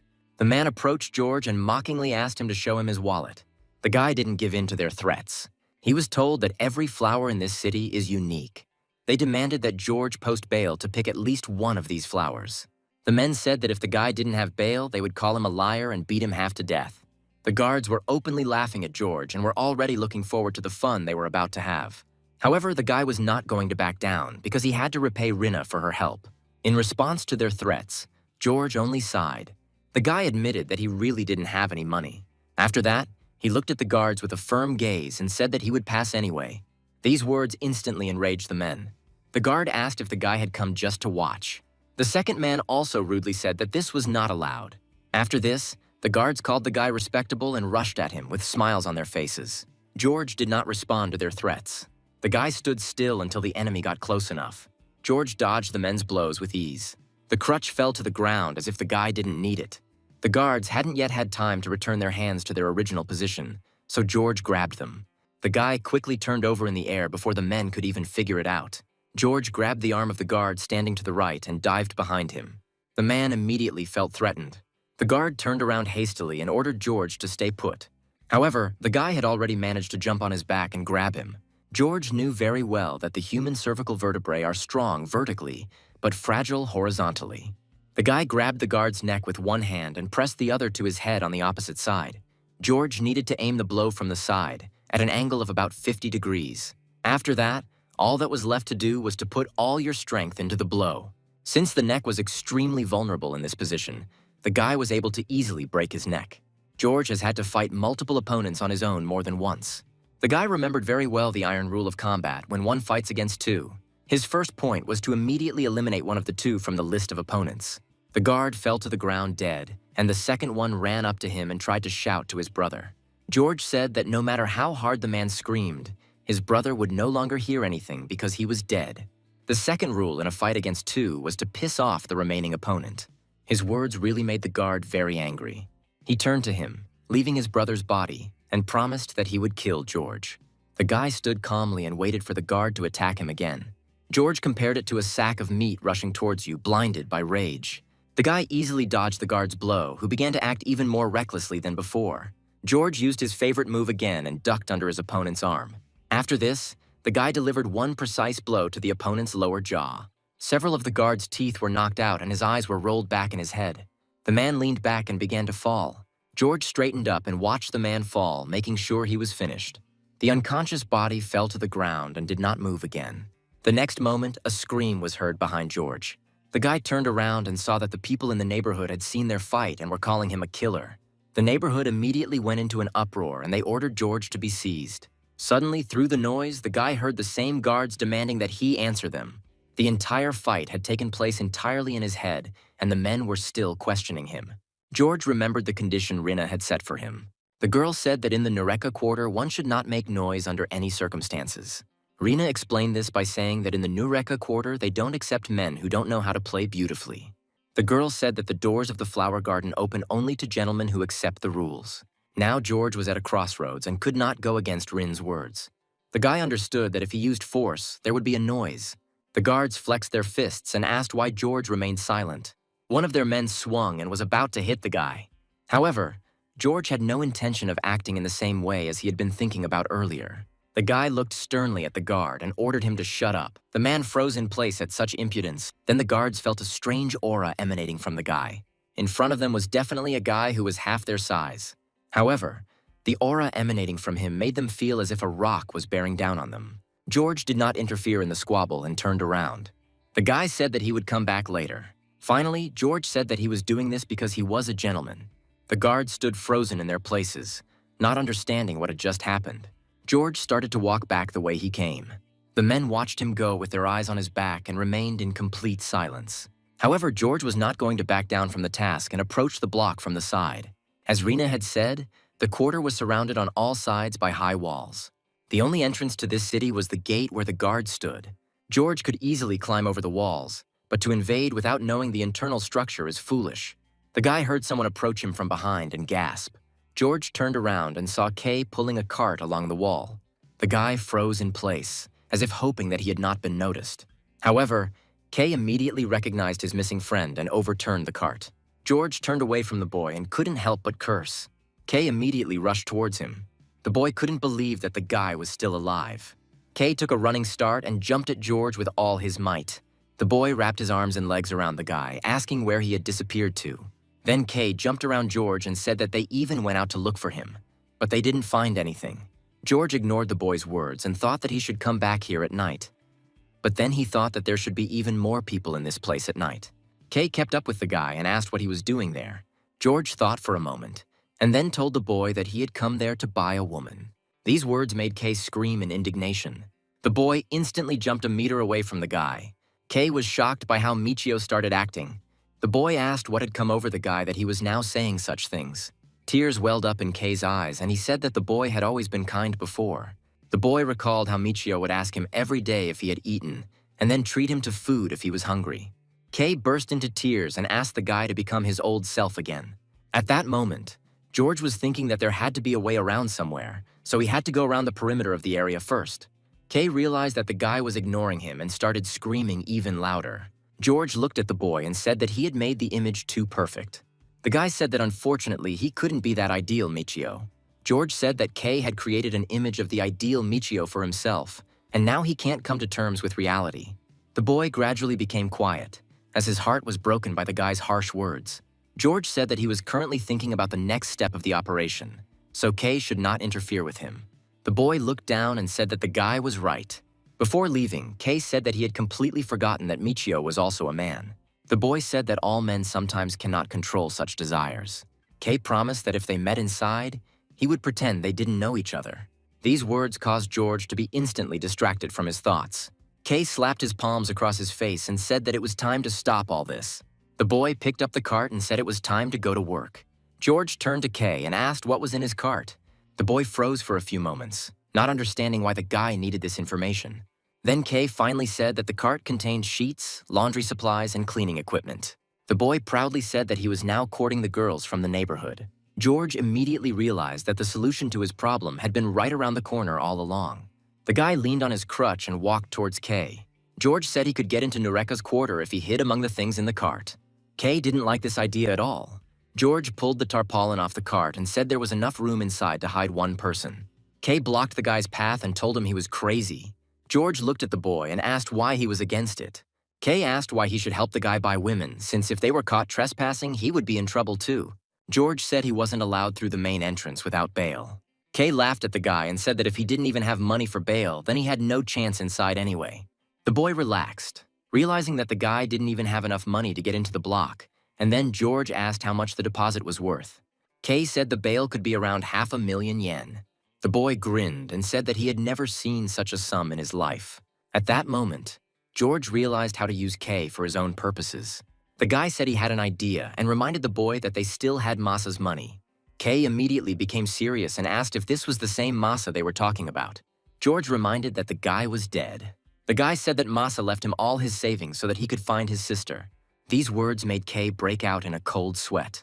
The boy asked if George really planned to use Masa's inheritance as collateral to buy a woman. The guy smiled and said that he had no other choice. George said he would have to use Masa's money. The guy turned around and said that he wouldn't be able to meet Masa's sister anyway, so there was no point in saving the money. George said that it would be better to spend the money usefully. Kay watched the guy leave and couldn't believe what he heard. The boy clenched his teeth in anger. Kay couldn't stand the guy's behavior any longer and rushed after him. The boy grabbed George and told him to stop this immediately. Kay, with tears in his eyes, said that Masa's inheritance could not be spent like that. The boy said that under no circumstances should this line be crossed. For a few moments, they were both silent. George said he completely agreed with Kay's words. The guy decided to take advantage of the fact that the boy still believed in goodness, even though he grew up in a similar place. George promised not to touch Maz's money if Kay helped him get into the neighborhood. After a few seconds, the boy let go of the guy. Kay clenched his teeth and began to shake. George watched the boy carefully to gauge his reaction. After a couple of moments, Kay raised his head, and the guy saw a smile on his face. The boy threw the tarpaulin off the cart and said that George had come up with a very good plan so they could relax. George breathed a sigh of relief and mentally apologized to Kay for dragging him into this. A light wind ruffled the crowns of the blossoming cherry trees, scattering their petals across the street. George walked slowly towards the cart where Kay was standing. The guy thought that the paradise of lust, blooming among the slums, kept many secrets within itself. It is precisely because of this strangeness that he may be hiding a way to escape from the island. After some time, the loaded cart pulled up to the main entrance to the block. You could see how nervous Kay was and how hard it was for him to drag that cart behind him. Ahead of the boy, guards were waiting and looked him over carefully. Kay hoped that he and Michio wouldn't get caught. George quietly told the boy not to be nervous and to behave as usual. Kay said the guy could rely on him, but it was clear how worried he was. The guards behaved calmly until the boy began to speak. Kay greeted the men loudly, stuttering heavily. At that moment, George realized that his plan wasn't so perfect after all. The guard looked at the boy suspiciously, recognizing him as the porter servant. Kay, without stopping, tried to rush into the block, saying that he was in a hurry. However, the guard sensed something was wrong and blocked his path. Kay began to worry even more, causing him to doubt himself even more. The guard said that it would be up to them to decide whether to let him through or not. Kay started saying that he comes here all the time, so they should have remembered his face by now. The guards decided to check the boy's cargo. Kay blocked their way and said that they had never checked his cart before. The man grabbed the boy by the collar with one hand and lifted him to the level of his face. The guard said that Kay was too nervous and therefore might be hiding something. The man pushed the boy aside and walked over to the cart. The guard began to remove the tarpaulin from the cart. George realized that he would soon be discovered, and then Kay would be in trouble too. The guy was only thinking about why he decided that the boy would cope with their plan. Kay was very nervous and made a mistake. Because of his behavior, the security guard's attention was focused on the cart. That's where George was, hoping he wouldn't be found. The man pulled the tarpaulin off the cart and looked it over. A surprised expression appeared on his face. Despite Kay's nervousness, the cart actually did contain cleaning supplies. The man started moving things from one corner to another and Kay ran up to him, demanding that he take his hands off him. The guard took the paperclip and asked the boy why he needed all these things. Kay said that these were his work tools, and in his position he does whatever he is told, including minor repairs and taking care of the girls. The man continued to examine the tools that were in the cart. George had planned everything in advance, anticipating that their plan might not go as planned. With the help of all these tools, the guy prepared a secret hideout for himself in advance. George was hiding at the very bottom of the cart, under all the things. Half an hour ago, when the guy started to remake the cart, Kay, as its owner, initially protested violently. George said that this cart was about to fall apart, so he just wanted to fix it for free. The guy asked if Kay was okay with improvements, and he agreed. The security guard finished his inspection without finding anything suspicious and reported this to his brother. The men stood next to the gate again, leaving the cart alone. The guard stepped aside slightly and allowed Kay to enter. The boy quickly threw a tarpaulin over the cart and headed inside. George's plan worked after all, allowing him to get inside. Kay stopped on one of the quiet streets, after which George got out of the cart. The boy said the guards were wary of the way Kay was behaving, and this remark angered the boy. George smiled and thanked him for helping him in. These words made Kay blush with embarrassment for the praise. The boy started jumping around the guy and saying that he hadn't done anything special. However, Kay quickly came to his senses and said that it was time for him to work. Before leaving, the boy glanced at the guy and reminded him that Maz's inheritance must not be touched. George nodded his head and promised to keep it safe. The boy asked what the name of the courtesan that Kay served was, and the boy replied that her name was Issei. The boy winked at George and said that the guy was not destined to even talk to her. Kay said that his mistress was one of the 4 supreme ones. The boy reminded that the guy had no money, so he had nothing to do here. George ignored his words and thought that now all he had to do was find the man Rina wanted to kill. The guy recalled his conversation with the girl before he went on a mission. Rina said that the man's name was Kenzaki. George realized that he had too little data at the moment. The guy headed towards the busy street, realizing that there was nothing he could do about it and that he would have to cope on his own.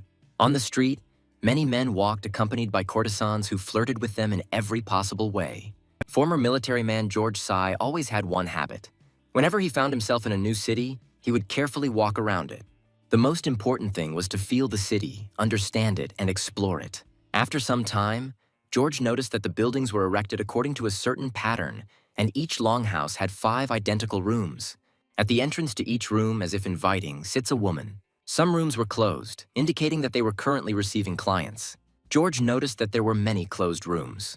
The guy thought that these people were too spoiled, since they didn't know their limits even during the day. George came across 2 open rooms. In the left room sat a girl with dark hair pulled back into a high ponytail. In the room on the right sat a curvy girl with her hair braided.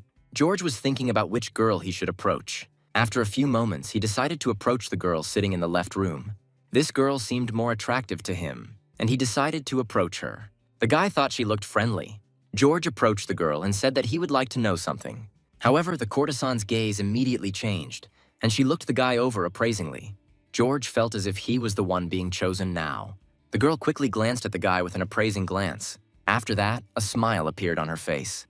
The girl bowed slightly and said that they were not accepting new clients. George didn't understand what they were talking about, but as soon as he tried to question the girl, someone called him. A short old woman appeared in front of him and said that they don't serve newbies. The woman said that pushy men were not welcome here, after which she slammed the door of the room. George repeated the word, which was new to him, without understanding its meaning. When the guy approached the girl in the room on the right, he was again called a newbie and refused service. No matter how many times George tried to talk to girls, they all answered the same way. Some girls timidly refused, while others did not hide their hostility. Every door closed in front of him before he could say anything. George couldn't even find out from them why they called him that. It was starting to irritate him, but he couldn't do anything about it. Suddenly, the guy's attention was drawn to a woman's scream. George knew he should have ignored it, but for some reason he couldn't. The guy moved towards the crowd of people who were watching what was happening. George heard the girl screaming and asking for help. The man grabbed the pink-haired girl and threatened everyone who tried to approach them with a knife. The neighborhood's internal security tried to calm the man, reminding him that violence is prohibited in this city. However, the attacker was not himself and continued to threaten everyone with a knife. The man said that he had invested too much money in this courtesan. The attacker was furious that he had given away all his money, but the girl never responded to him. The guards shouted that it was not so easy to become a regular customer. The man shouted that it was impossible to become a client in this city, since they only rob other people. The attacker shouted that the entire area was one big cesspool. George stood to the side, trying not to attract undue attention to himself. The attacker said that he could not stand it any longer and would soon fall into the category of slave miners. These words began to shed light little by little on the system of this island. George suggested that those people who owed money to the district were sent to the mines. The attacker held a knife to the courtesan's face and offered to let her die together. The guards didn't know what to do in this situation and didn't dare come closer. Suddenly, a woman's voice was heard saying that the sluts from the dirty quarter could not be left unanswered. The stranger was not afraid to come closer and ordered everyone to move aside. The guard stepped aside to let Mrs. Issei pass. Hearing the name, George immediately remembered that this was the woman Kay served. The attacker began to threaten the woman, saying that if she came closer, he would kill the courtesan. However, Issei completely ignored his words and approached with a slow, calm step. The man fell silent when the woman stopped directly in front of him. A few moments later, Issei slapped the man with all her might. The woman said he was such a loser that he couldn't even become a regular customer. Issei said that he had no right to wave a knife here and arrange a joint suicide. The woman said that this hadn't happened in the flower quarter for a long time. Issei took out a handkerchief and began to wipe the hand with which she had hit the man. She said that someone who scares but is not ready to kill has no right to desecrate their pride. Issei told the man to act like a loser since he was one. The woman ordered the attacker to silently leave the city and not return. Issei turned to the security guard and ordered him to take the man out of the area. However, the guards were in no hurry to carry out the order since the attacker had a knife. When Issei heard this, she looked indignantly at the men who were afraid to approach the attacker. Meanwhile, the man began to recover from the slap. His manhood was violated, so he was filled with anger. The man pushed the pink-haired courtesan aside and ran at Issei with a knife. The woman heard the man scream and turned around, but did not have time to react. At this point, George decided to intervene and rushed forward. The guy threw down his crutch and began to make his way through the crowd, pushing everyone in his path. In an instant, he rushed forward, finding himself next to Issei. The attacker had already raised his hand to strike and was about to stab the woman with a knife. George came closer and grabbed Issei by the dress. The guy tugged the fabric back, helping the woman avoid the blow. Issei didn't have time to understand what had happened. She saw George hold her from falling with one hand and use the other to fend off the man's attack. The guy grabbed the attacker's arm and twisted it around. The man screamed in pain and couldn't even defend himself. George easily knocked the attacker over and pinned him face down on the ground. Issei was able to straighten up and find her footing again, looking at the guy in surprise. The guards didn't even have time to react to the attack before it was all over. George showed the guards a knife and suggested that they must have handcuffs to restrain the man. After some time, the disarmed troublemaker was shackled and taken away. The pink-haired courtesan approached Lady Issa and bowed low, apologizing for what had happened. The woman put her hand on the girl's shoulder and said that this place was full of people who thought they were invulnerable. Issei said that she simply couldn't stand being made a laughingstock of, but next time, the girl should be more careful. The courtesan smiled and thanked her mistress for her help. When the girl left, Issei turned and addressed George. The woman thanked him for saving her and asked if the guy practiced martial arts. George confirmed this, and Issei praised him for his excellent maneuver. The woman looked the boy over and said that if he were not a servant, she would have found another use for him. George corrected Issei, saying that he was not a servant. The guy looked at the woman and said that he was a client in this area. Issei gave George a familiar, appraising look. After this, the girl turned around and told the guy to follow her. At first, George didn't understand what Issei wanted from him. The woman looked at the guy and said that for salvation she would invite him to her chambers. George realized that it was not in vain that he had intervened in this showdown. Meanwhile, Kei was sweeping the courtyard in front of his mistress's chambers. The boy thought that Michio was too conceited to have decided to enter the flower district without a penny to his name. Kei shouted that it was too early for the guy to go after women. The only thing that calmed the boy down was that Michio wouldn't be able to save up enough money for even one courtesan to start talking to him. Kei decided that as a consolation, he would cook the guy something tasty after work. At that moment, Issei approached the chambers and told Kei to prepare everything to receive the visitor. The boy turned to the woman and with a smile on his face replied that he would do everything. Turning around, Kei saw Issei Michio behind him. The boy could not have expected that the lady herself would talk to the guy and even serve him. A couple of minutes later, George entered Issei's chambers and sat down on the pillow opposite the woman. Kei closed the door behind them, wishing them a pleasant stay. The room was silent for a moment as George sipped the tea the boy had brought. Kei stood behind the door and thought that his head was already spinning from all this chaos. Meanwhile, Issei extended her hands forward and invited George to come to her. However, the guy continued drinking tea, not paying attention to such vulgar proposals. Issei bared her legs and said that George could do whatever he wanted with her. Kei was still standing at the door, so he was very embarrassed when he heard the lady's words. The boy immediately ran away from the door, intending to trample somewhere else. George carefully placed the cup on the saucer. After that, he asked Issei if she really wanted to thank him for saving her in this way. The woman replied that entrusting her body for a while to the one who saved her was a mere trifle. Using his crutch, George rose from his seat and walked over to Issa. The guy dropped to one knee next to the woman and looked at her carefully. George gently reached out to Issa's bare legs. The woman looked down, watching the guy's actions.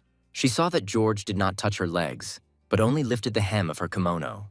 The guy glanced quickly at the woman's legs and then turned away. With a quick movement, George pulled the hem of his kimono up, covering his bare legs. The guy admitted that he lied to Issa because, in fact, he is not a client. George said that the best gratitude he could receive would be answers to his questions. There was silence in the room for a few moments. However, the woman still couldn't hold back and laughed out loud. Issei admitted that she understood from the very beginning that the guy was not a client, but decided to tease him a little. The woman smiled and said that George had passed her test successfully. The guy didn't understand what she was talking about, but Issei hurried him with questions. George looked at the woman doubtfully and asked how she knew he wasn't a client. Issei smiled and said it was hard to miss. The woman tapped her hand with a fan and said that the guy didn't have a bracelet. Issei said that those who officially enter the quarter as clients are given bracelets as proof of the deposit they have made. The absence of a bracelet means that the person entered the area illegally. Issei said that they politely but bluntly send such people back, calling them newbies. Now the guy understood what those looks and words from the courtesans towards him meant. Issei said that to have fun in this place, you have to pay a lot of money. The woman pointed to a cash register in the corner and said that the customer puts in a wad of bills as soon as he enters the room. Even while talking to a courtesan, he sucks in one bill every 5 minutes. Money is melting away at a terrifying rate, and the client has to fight this fear. Issei laughed and admitted that even working here, she thinks it's just a crazy system of robbery. George did not share the woman's cheerful mood. The guy said that's why people like the man who attacked her earlier appear. Issei opened her fan and said that George was right. The woman explained that every client starts at the very bottom, with the status of regular, and such people are forbidden from even touching the courtesan with a finger. If a man meets certain conditions, his level is upgraded to privileged. Issei opened the door behind her and said that only by becoming privileged does a man have the right to touch a courtesan. Behind the door there was a room with a bed. George said he was surprised that there were people who paid for it without a single objection. Issei said that male lust has a way of loosening wallets. Suddenly the woman's mood changed and she gathered up her fan. Issei said that was not the only reason for the attacks. The woman was silent for a few moments, biting her lip in anger. George said it was hard to believe that there were people on this island who could afford such sums. The guy asked who comes to this place anyway. Issei replied that almost all of the clients come here from the mainland. George immediately jumped up and suggested that in this case there was a possibility of getting off this island. The guy asked the woman how new clients were transferred here. However, Issei opened her fan again and apologized to George. The woman said that information about movements on the island was top secret, and that disclosing secrets was punishable by beheading. At that moment, George realized that there was no point in questioning Issei. The woman gathered her fan back together and asked if the boy had any more questions. George closed his eyes and thought. Then the guy decided to ask Issei one more question. George looked at the woman and asked if she knew a man named Kenzaki. Issei asked for more information, and the boy said that the man used to be a doctor, but now it is unknown what he does. The woman thought about it, but said it would be difficult to find out anything since real names were rarely used in the neighborhood. George nodded and thanked Issei for her answers. After this, the woman leaned towards the guy and said that now it was her time to ask questions. Issei gently took George's hand and brought it to her face. The woman asked the guy if he wanted to belong to her. George was in no hurry to jump to conclusions and waited for an explanation. After some time, Issei announced that the fight would last 60 seconds. Opposite George stood the man who had previously been supposed to protect Issei on the street, but had been unable to do so. There were also 4 more girls in the room who were watching what was happening. George looked closely at his opponent. Issei waved her fan and ordered them to begin the fight. The enemy began to attack George, but he stood still as if he was not going to respond. The guy was only thinking about how he managed to end up in this situation. Less than an hour ago, Issei proposed to George. The woman wanted the guy to belong to her and her colleagues. George didn't understand what exactly was being discussed. Seeing this, Issei said that she wanted to recruit the boy to be their personal black shirt. George was so surprised he didn't even know what to answer. Before the boy could come to his senses, the woman stood up and told him to follow her. Issei led George down the corridor and then they climbed the stairs to the playroom. Behind the door, the guy discovered something he didn't expect to see. The guy's eyes widened in surprise. The room contained a stylish guest room in a mixed Western Japanese style, completely unlike the slums. In the city of wet flowers, courtesans live in groups of 5. They lead a communal life in the rooms on the top floor of the playroom. Issei walked into the room and clapped her hands, asking all the girls to gather. At that moment, all 4 girls entered the room. There was a tapestry with the name of Tsubaki's group hanging on the wall. The girl with long, dark blonde hair said her name was Kumika, and the girl with pink hair standing next to her was named Kosuzu. The blonde-haired girl didn't look up from applying makeup and said her name was Pawn. The green-haired, curvaceous courtesan introduced herself as Ran. To maintain order, each group of courtesans could hire only 1 black shirt guard. At that moment, a man burst into the room, clearly worried about something. The man approached Issei and asked why he was being fired. The woman turned to face him and said that they had decided to entrust the job of personal black shirt to George. The guy reminded Issei that he had not yet accepted her proposal. The man immediately fell to his knees and begged her to change her mind, as otherwise she would face the fate of a slave miner.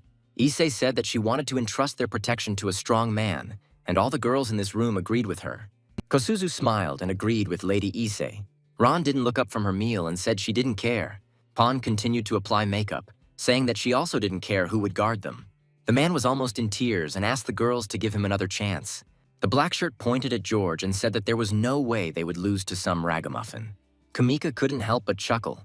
The girl said that it would be worth giving the man a chance to show himself. The black shirt immediately jumped up to George and said that he would smear him across the wall and would not even look at the fact that he was wounded. Isa smiled and suggested a duel to find out which of them was worthy of being their personal guard.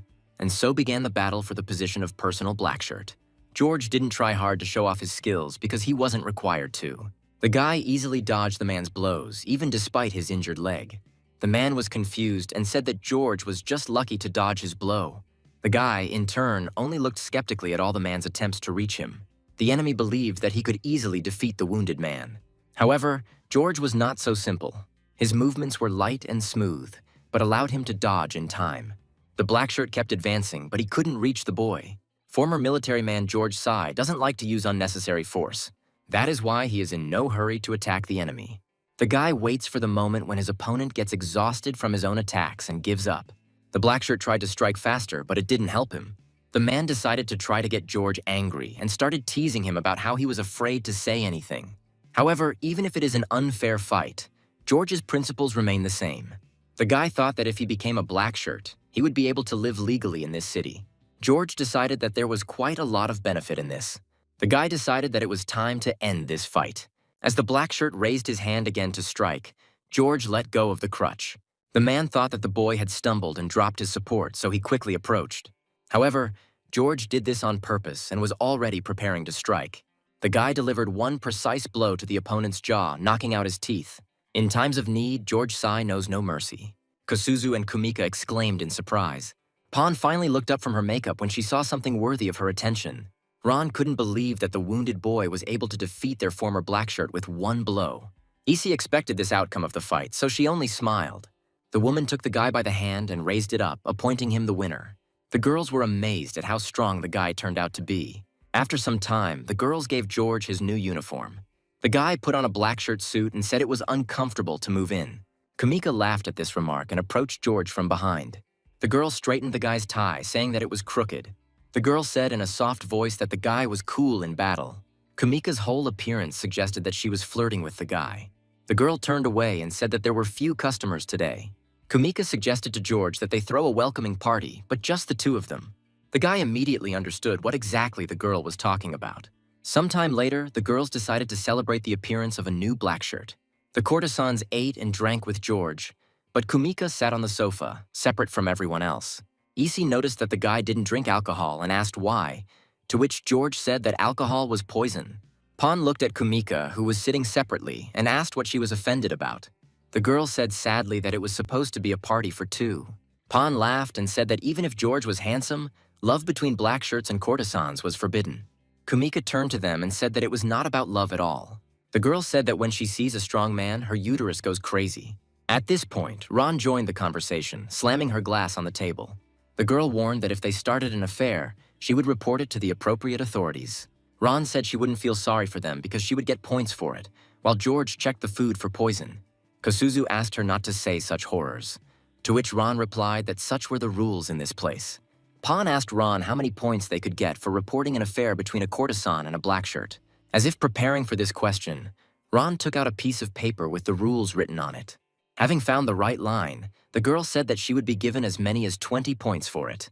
Pon thanked Kumika for the opportunity, but the girl immediately said that she was not going to date George. Ron had already begun to dream about how she could use these points to rise to the most elite level. Seeing the confusion on George's face, Issei decided to tell the boy about the courtesan ranking system. The woman said that Ron, Pon, and Kosuzu were of the rank of Usugumi, which meant low-ranking courtesans. Issei and Kumika themselves are of the Oboro Kagetsu rank, meaning they are one level higher. Kosuzu sat closer to George and said that Issei had almost reached the level of the high courtesans. Issei sighed and said that she wasn't looking forward to it at all, but Kumika started to support her. George noted that both the clients and the courtesans and everything else, this city is built on ranks. Issei said that the Wet Flower Quarter is a society of total hierarchy. From the girls' conversation, The guy suggested that denunciation was one of the ways to raise one's rank. Issei said that this is one way, since usually courtesans get points for sales. She personally never denounced anyone, but there are courtesans who try to rise solely by denunciation. George was intrigued and decided to look into the situation in more detail. The boy approached Ron, who was eating and reading a sheet of rules. George needed to know what could lead him to a bad end. He snatched the paper from the girl, causing the food to fly out of her hands. Ron was more concerned about her food, so she rushed to catch it first. The girl began to scold the guy for his behavior, but he did not pay attention to her. One of the rules was a ban on crossing the gates of the block. George asked if they really weren't allowed to leave the block. Issei confirmed that this ban applied to both courtesans and blackshirts. The woman said that the only way to leave the area was in the event of death. Ron and Pan were completely satisfied with these conditions, because they were given everything they needed and even more. Pan was most pleased with the cosmetics that were given to her for free. She only had to ask. Ron was most captivated by the delicious food that they were not limited to. There were indeed many delicacies on the table. The girl said it was a real paradise. However, neither Issei nor George agreed with this. The guy thought that all this was more like a prison. Ron was already drunk from the amount of alcohol she had drunk and called for an assistant. Kay immediately ran into the room and asked what was required of him. The girls immediately said what other drinks they should bring. George became wary and said that the boy had been both inside and outside the block today. Issei replied that servants could go out as an exception. The woman said that she would tell him all the details later, but now he should eat, since this party was in his honor. Kay was confused by the fact that Mrs. Issei was talking to the boy on equal terms. Having carried out all the courtesan's orders, the boy went out into the servants' room. Kay said sadly that Michio seemed to have become a person from a completely different world. At that moment, the boy's stomach began to rumble with hunger, and he said that he was terribly hungry. Kay dreamed of finishing Mrs. Issei's meal someday. At that moment, a woman who was a servant appeared and said that this would never happen. The old woman said that the leftovers are then sold to the slums, and if they touch even a crumb from the table, they will be immediately thrown out. Kay started shouting that he just said it and didn't intend to do it. The old woman's quarrel with the boy was interrupted by George, who entered the servants' room and asked if they wanted something to eat. Kay immediately ran up to the guy and asked what he was doing there. Instead of answering, George opened the lid of the boxes and showed a lot of different food from the courtesan's table.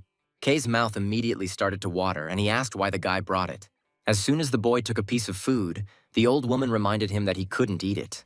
She reminded Kay that George could snitch on them and get points. The boy immediately became frightened and put the food back. George already knew that servants were not allowed to eat food from the courtesan's tables, so he understood their reaction. The guy said that he was not interested in either denunciations or points. George said that he would need their help in the future. The guy brought them food as an advance payment for the service. Kay was confused because he wanted to believe that his friend did not wish him harm. The next day, Kay had to pay George for the food. The boy walked for a long time in an unknown direction, dragging a heavy cart behind him. However, soon he saw what the boy had told him about. On the outskirts of the island, there was a house, next to which a girl with dark hair was hanging out sheets. Kay waved his hand and shouted, attracting attention. The girl turned towards the boy and looked at him with confusion. Kay ran closer and asked the girl's name to make sure that she was the one he was looking for. After some time, the boy told Rina how George had managed to get into the neighborhood. To ensure that no one could overhear them, the girl invited Kay to her house. Rina poured them each a glass of clean water and placed one in front of the boy. Kay was very surprised, as he had never seen such clear water anywhere except in the flower district. Rina asked the boy if he knew that dirty water was not safe to drink and offered to teach him how to distill water. Kay became interested in this, and the girl explained that the water should be boiled and then only the clean condensate should be collected. Soon, Rini changed the subject and asked if Michio was okay. Kay chuckled and said that the guy was able to become a personal blackshirt on the very first day. Rina breathed a sigh of relief and said that in that case, everything was fine. Suddenly, Kay remembered the reason why he was looking for the girl. The boy took out an envelope and put it on the table, saying that Michio had ordered him to deliver it. The girl immediately took the envelope and opened it. The guy wrote that Rini should describe Kenzaki's appearance and any guesses related to him in more detail. Meanwhile, Kay quietly crept behind the girl and read the letter, causing Rina to shudder. The boy said that he could personally convey all the information to Michio, but if there was too much of it, it would be better for the girl to write it all down. Rina frowned and put the letter back into the envelope. The girl said that she couldn't rely on Kay, and this hurt him. The boy immediately asked why Rina was treating him like that. The girl replied that the area was so closed that if anyone found out that Kay was connected with people outside, they would definitely kill him. However, the boy seemed not to understand the full danger and insisted on helping. Rina couldn't take it anymore and started screaming, asking if Kay really didn't understand that he would be killed for this. The boy took a couple of steps back from such pressure. We are transported to the moment when George entered the servants' room to hand them food. The boy then handed Kay the food and asked him to give the envelope to a doctor named Rini. The boy didn't really listen and snatched the envelope, saying that he would do everything. Kay immediately sat down on the floor and began to quickly eat the food he had brought. The old maid immediately ran up to him and started shouting again that he couldn't eat it. George knelt down beside them and handed the old woman the box, calling it a reward for her silence. The guy said that he would hope that she could be trusted with secrets. The old woman opened the box and saw the same food as Kay's. For a few moments, the servant considered whether she should break the rules. However, after just a few seconds, she couldn't take it anymore. The old woman furiously attacked the food and thanked the guy. Kay watched in amazement as the woman ate quickly, tears streaming endlessly from her eyes. The boy was now calm and continued eating slowly with a slight smile on his face. We go back to the moment when Rina yelled at Kay. The boy remembered the kindness Michio had shown him, so he couldn't leave it like that.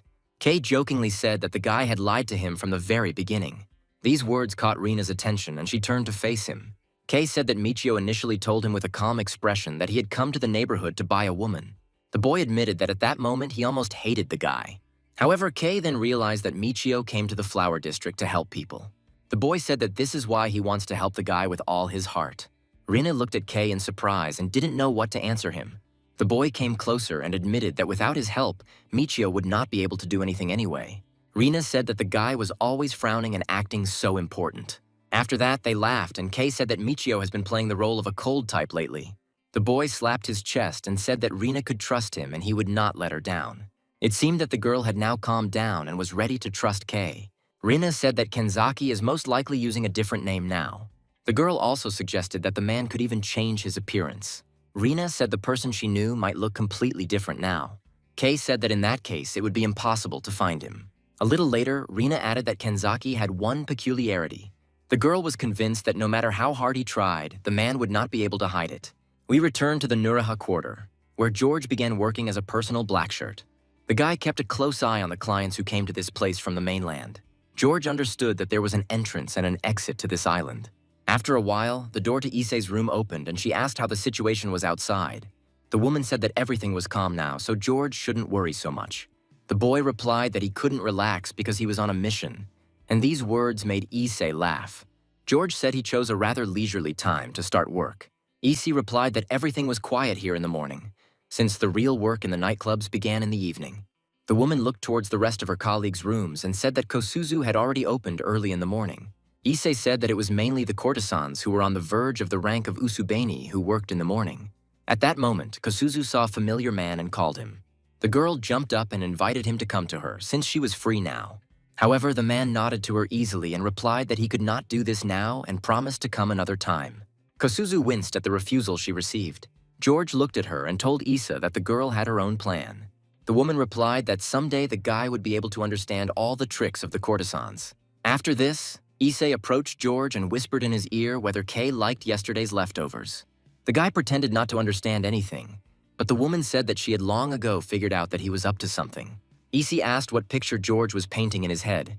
The guy looked sternly at the woman and told her not to make unfounded accusations. Issei smiled and didn't insist. The woman said that she would not report the guy. Before going to her room, Issei said that George would be in debt. The guy didn't deny it and asked what the woman wanted. Issei said that when the time came, George would simply have to take her side. Now the guy realized that the woman was also playing her own secret game. When Issei was about to leave, someone called her. George saw a man walking purposefully towards Issei. The old man smiled kindly and asked how she was doing, and a dark-haired boy walked next to him. The man asked if Issei was taking care of her health. The old man hoped that nothing was bothering the woman. Issei smiled and walked up to the old man, calling him Dr. Muroi and saying that he was bombarding her with questions as always. The doctor replied that all the women in the Nureka quarter were his dear patients, and that was why he was worried about them. That is why a man always strives to find out whether a girl is healthy in body and soul. The doctor noticed George and said he had never seen him before, and Issei hastened to introduce him. The woman said that this guy is now the personal blackshirt of Tsubaki's group. Issei said that Dr. Muroi often comes to perform regular medical examinations on the courtesans.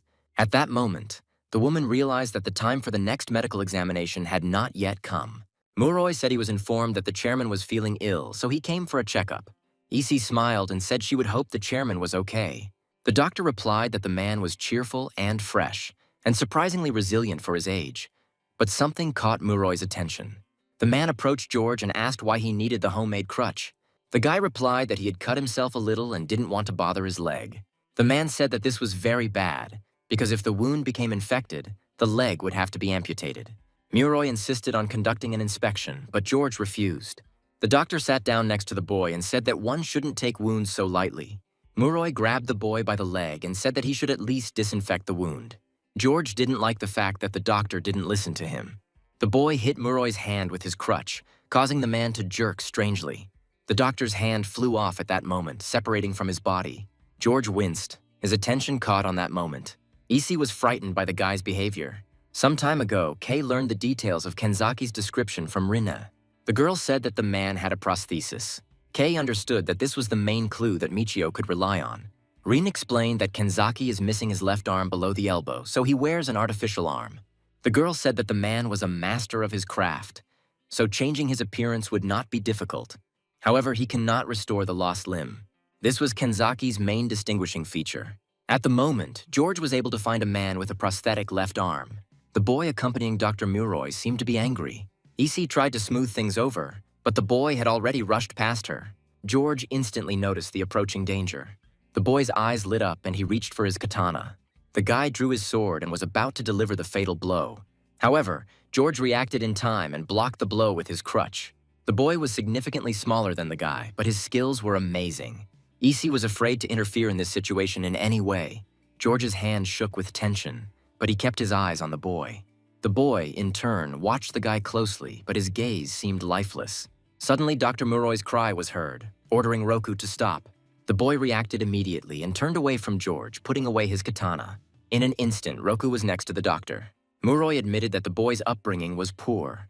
The doctor picked up his prosthesis and apologized for Roku's behavior. The man also apologized for intending to begin treatment without permission. Muroi said deep wounds are easy to make mistakes with, and improper treatment often leads to necrosis. The man said it was just an old man's anxiety. The doctor reattached the prosthesis and noted that it would be truly inconvenient to be without an arm or leg. George watched the man's behavior carefully and said nothing. Muroi turned to Roku and said that he did not approve of such behavior. The boy bowed and apologized, but the man said that he was not the one he should apologize to. Roku immediately understood what was being discussed and did not show a drop of indignation. Under Issei's surprised gaze, the boy turned to George, bowed and apologized for his thoughtless behavior. Roku looked at the boy with lifeless eyes and apologized for almost taking his life. George flinched under that cold gaze. Dr. Muroi approached Issa and apologized to her for what happened. The woman accepted the apology, after which Muroi went on about his business, along with Roku. After this, Issei approached George and asked him with concern if everything was okay. The guy easily replied that he was fine. However, George still noticed his crutch, which had taken Rock's blow. The guy saw that the blow was so strong that it almost cut down the tree. When it was deep into the night, George climbed onto the roof of the house and sat in the lotus position. The guy seemed to be immersed in meditation. He imagined himself on an empty street with Roku. The skirmish that had happened earlier did not give him any peace. George looked closely into the boy's eyes, trying to find something there. However, the boy's gaze expressed nothing. George took a step forward, but Roku didn't react in any way. After this, the guy threw away the crutch and rushed towards the boy. The boy struck, but missed, as if he had caught Roku's shadow. A moment later, the boy was behind George and drawing his katana. The guy sharply bowed his head and blocked the blow with his hand. Roku immediately jumped to the side. However, the very next moment, the boy rushed into the attack again.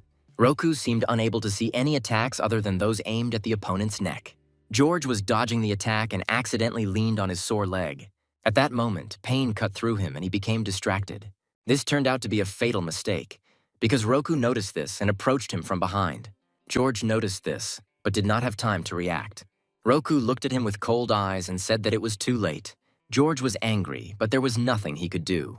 With one precise move, Roku chopped off his head. At that moment, George emerged from his meditation. No matter how many times the boy replayed his fight with Roku in his head, The boy usually always won. Former military man George Say calculated all possible attack and defense options.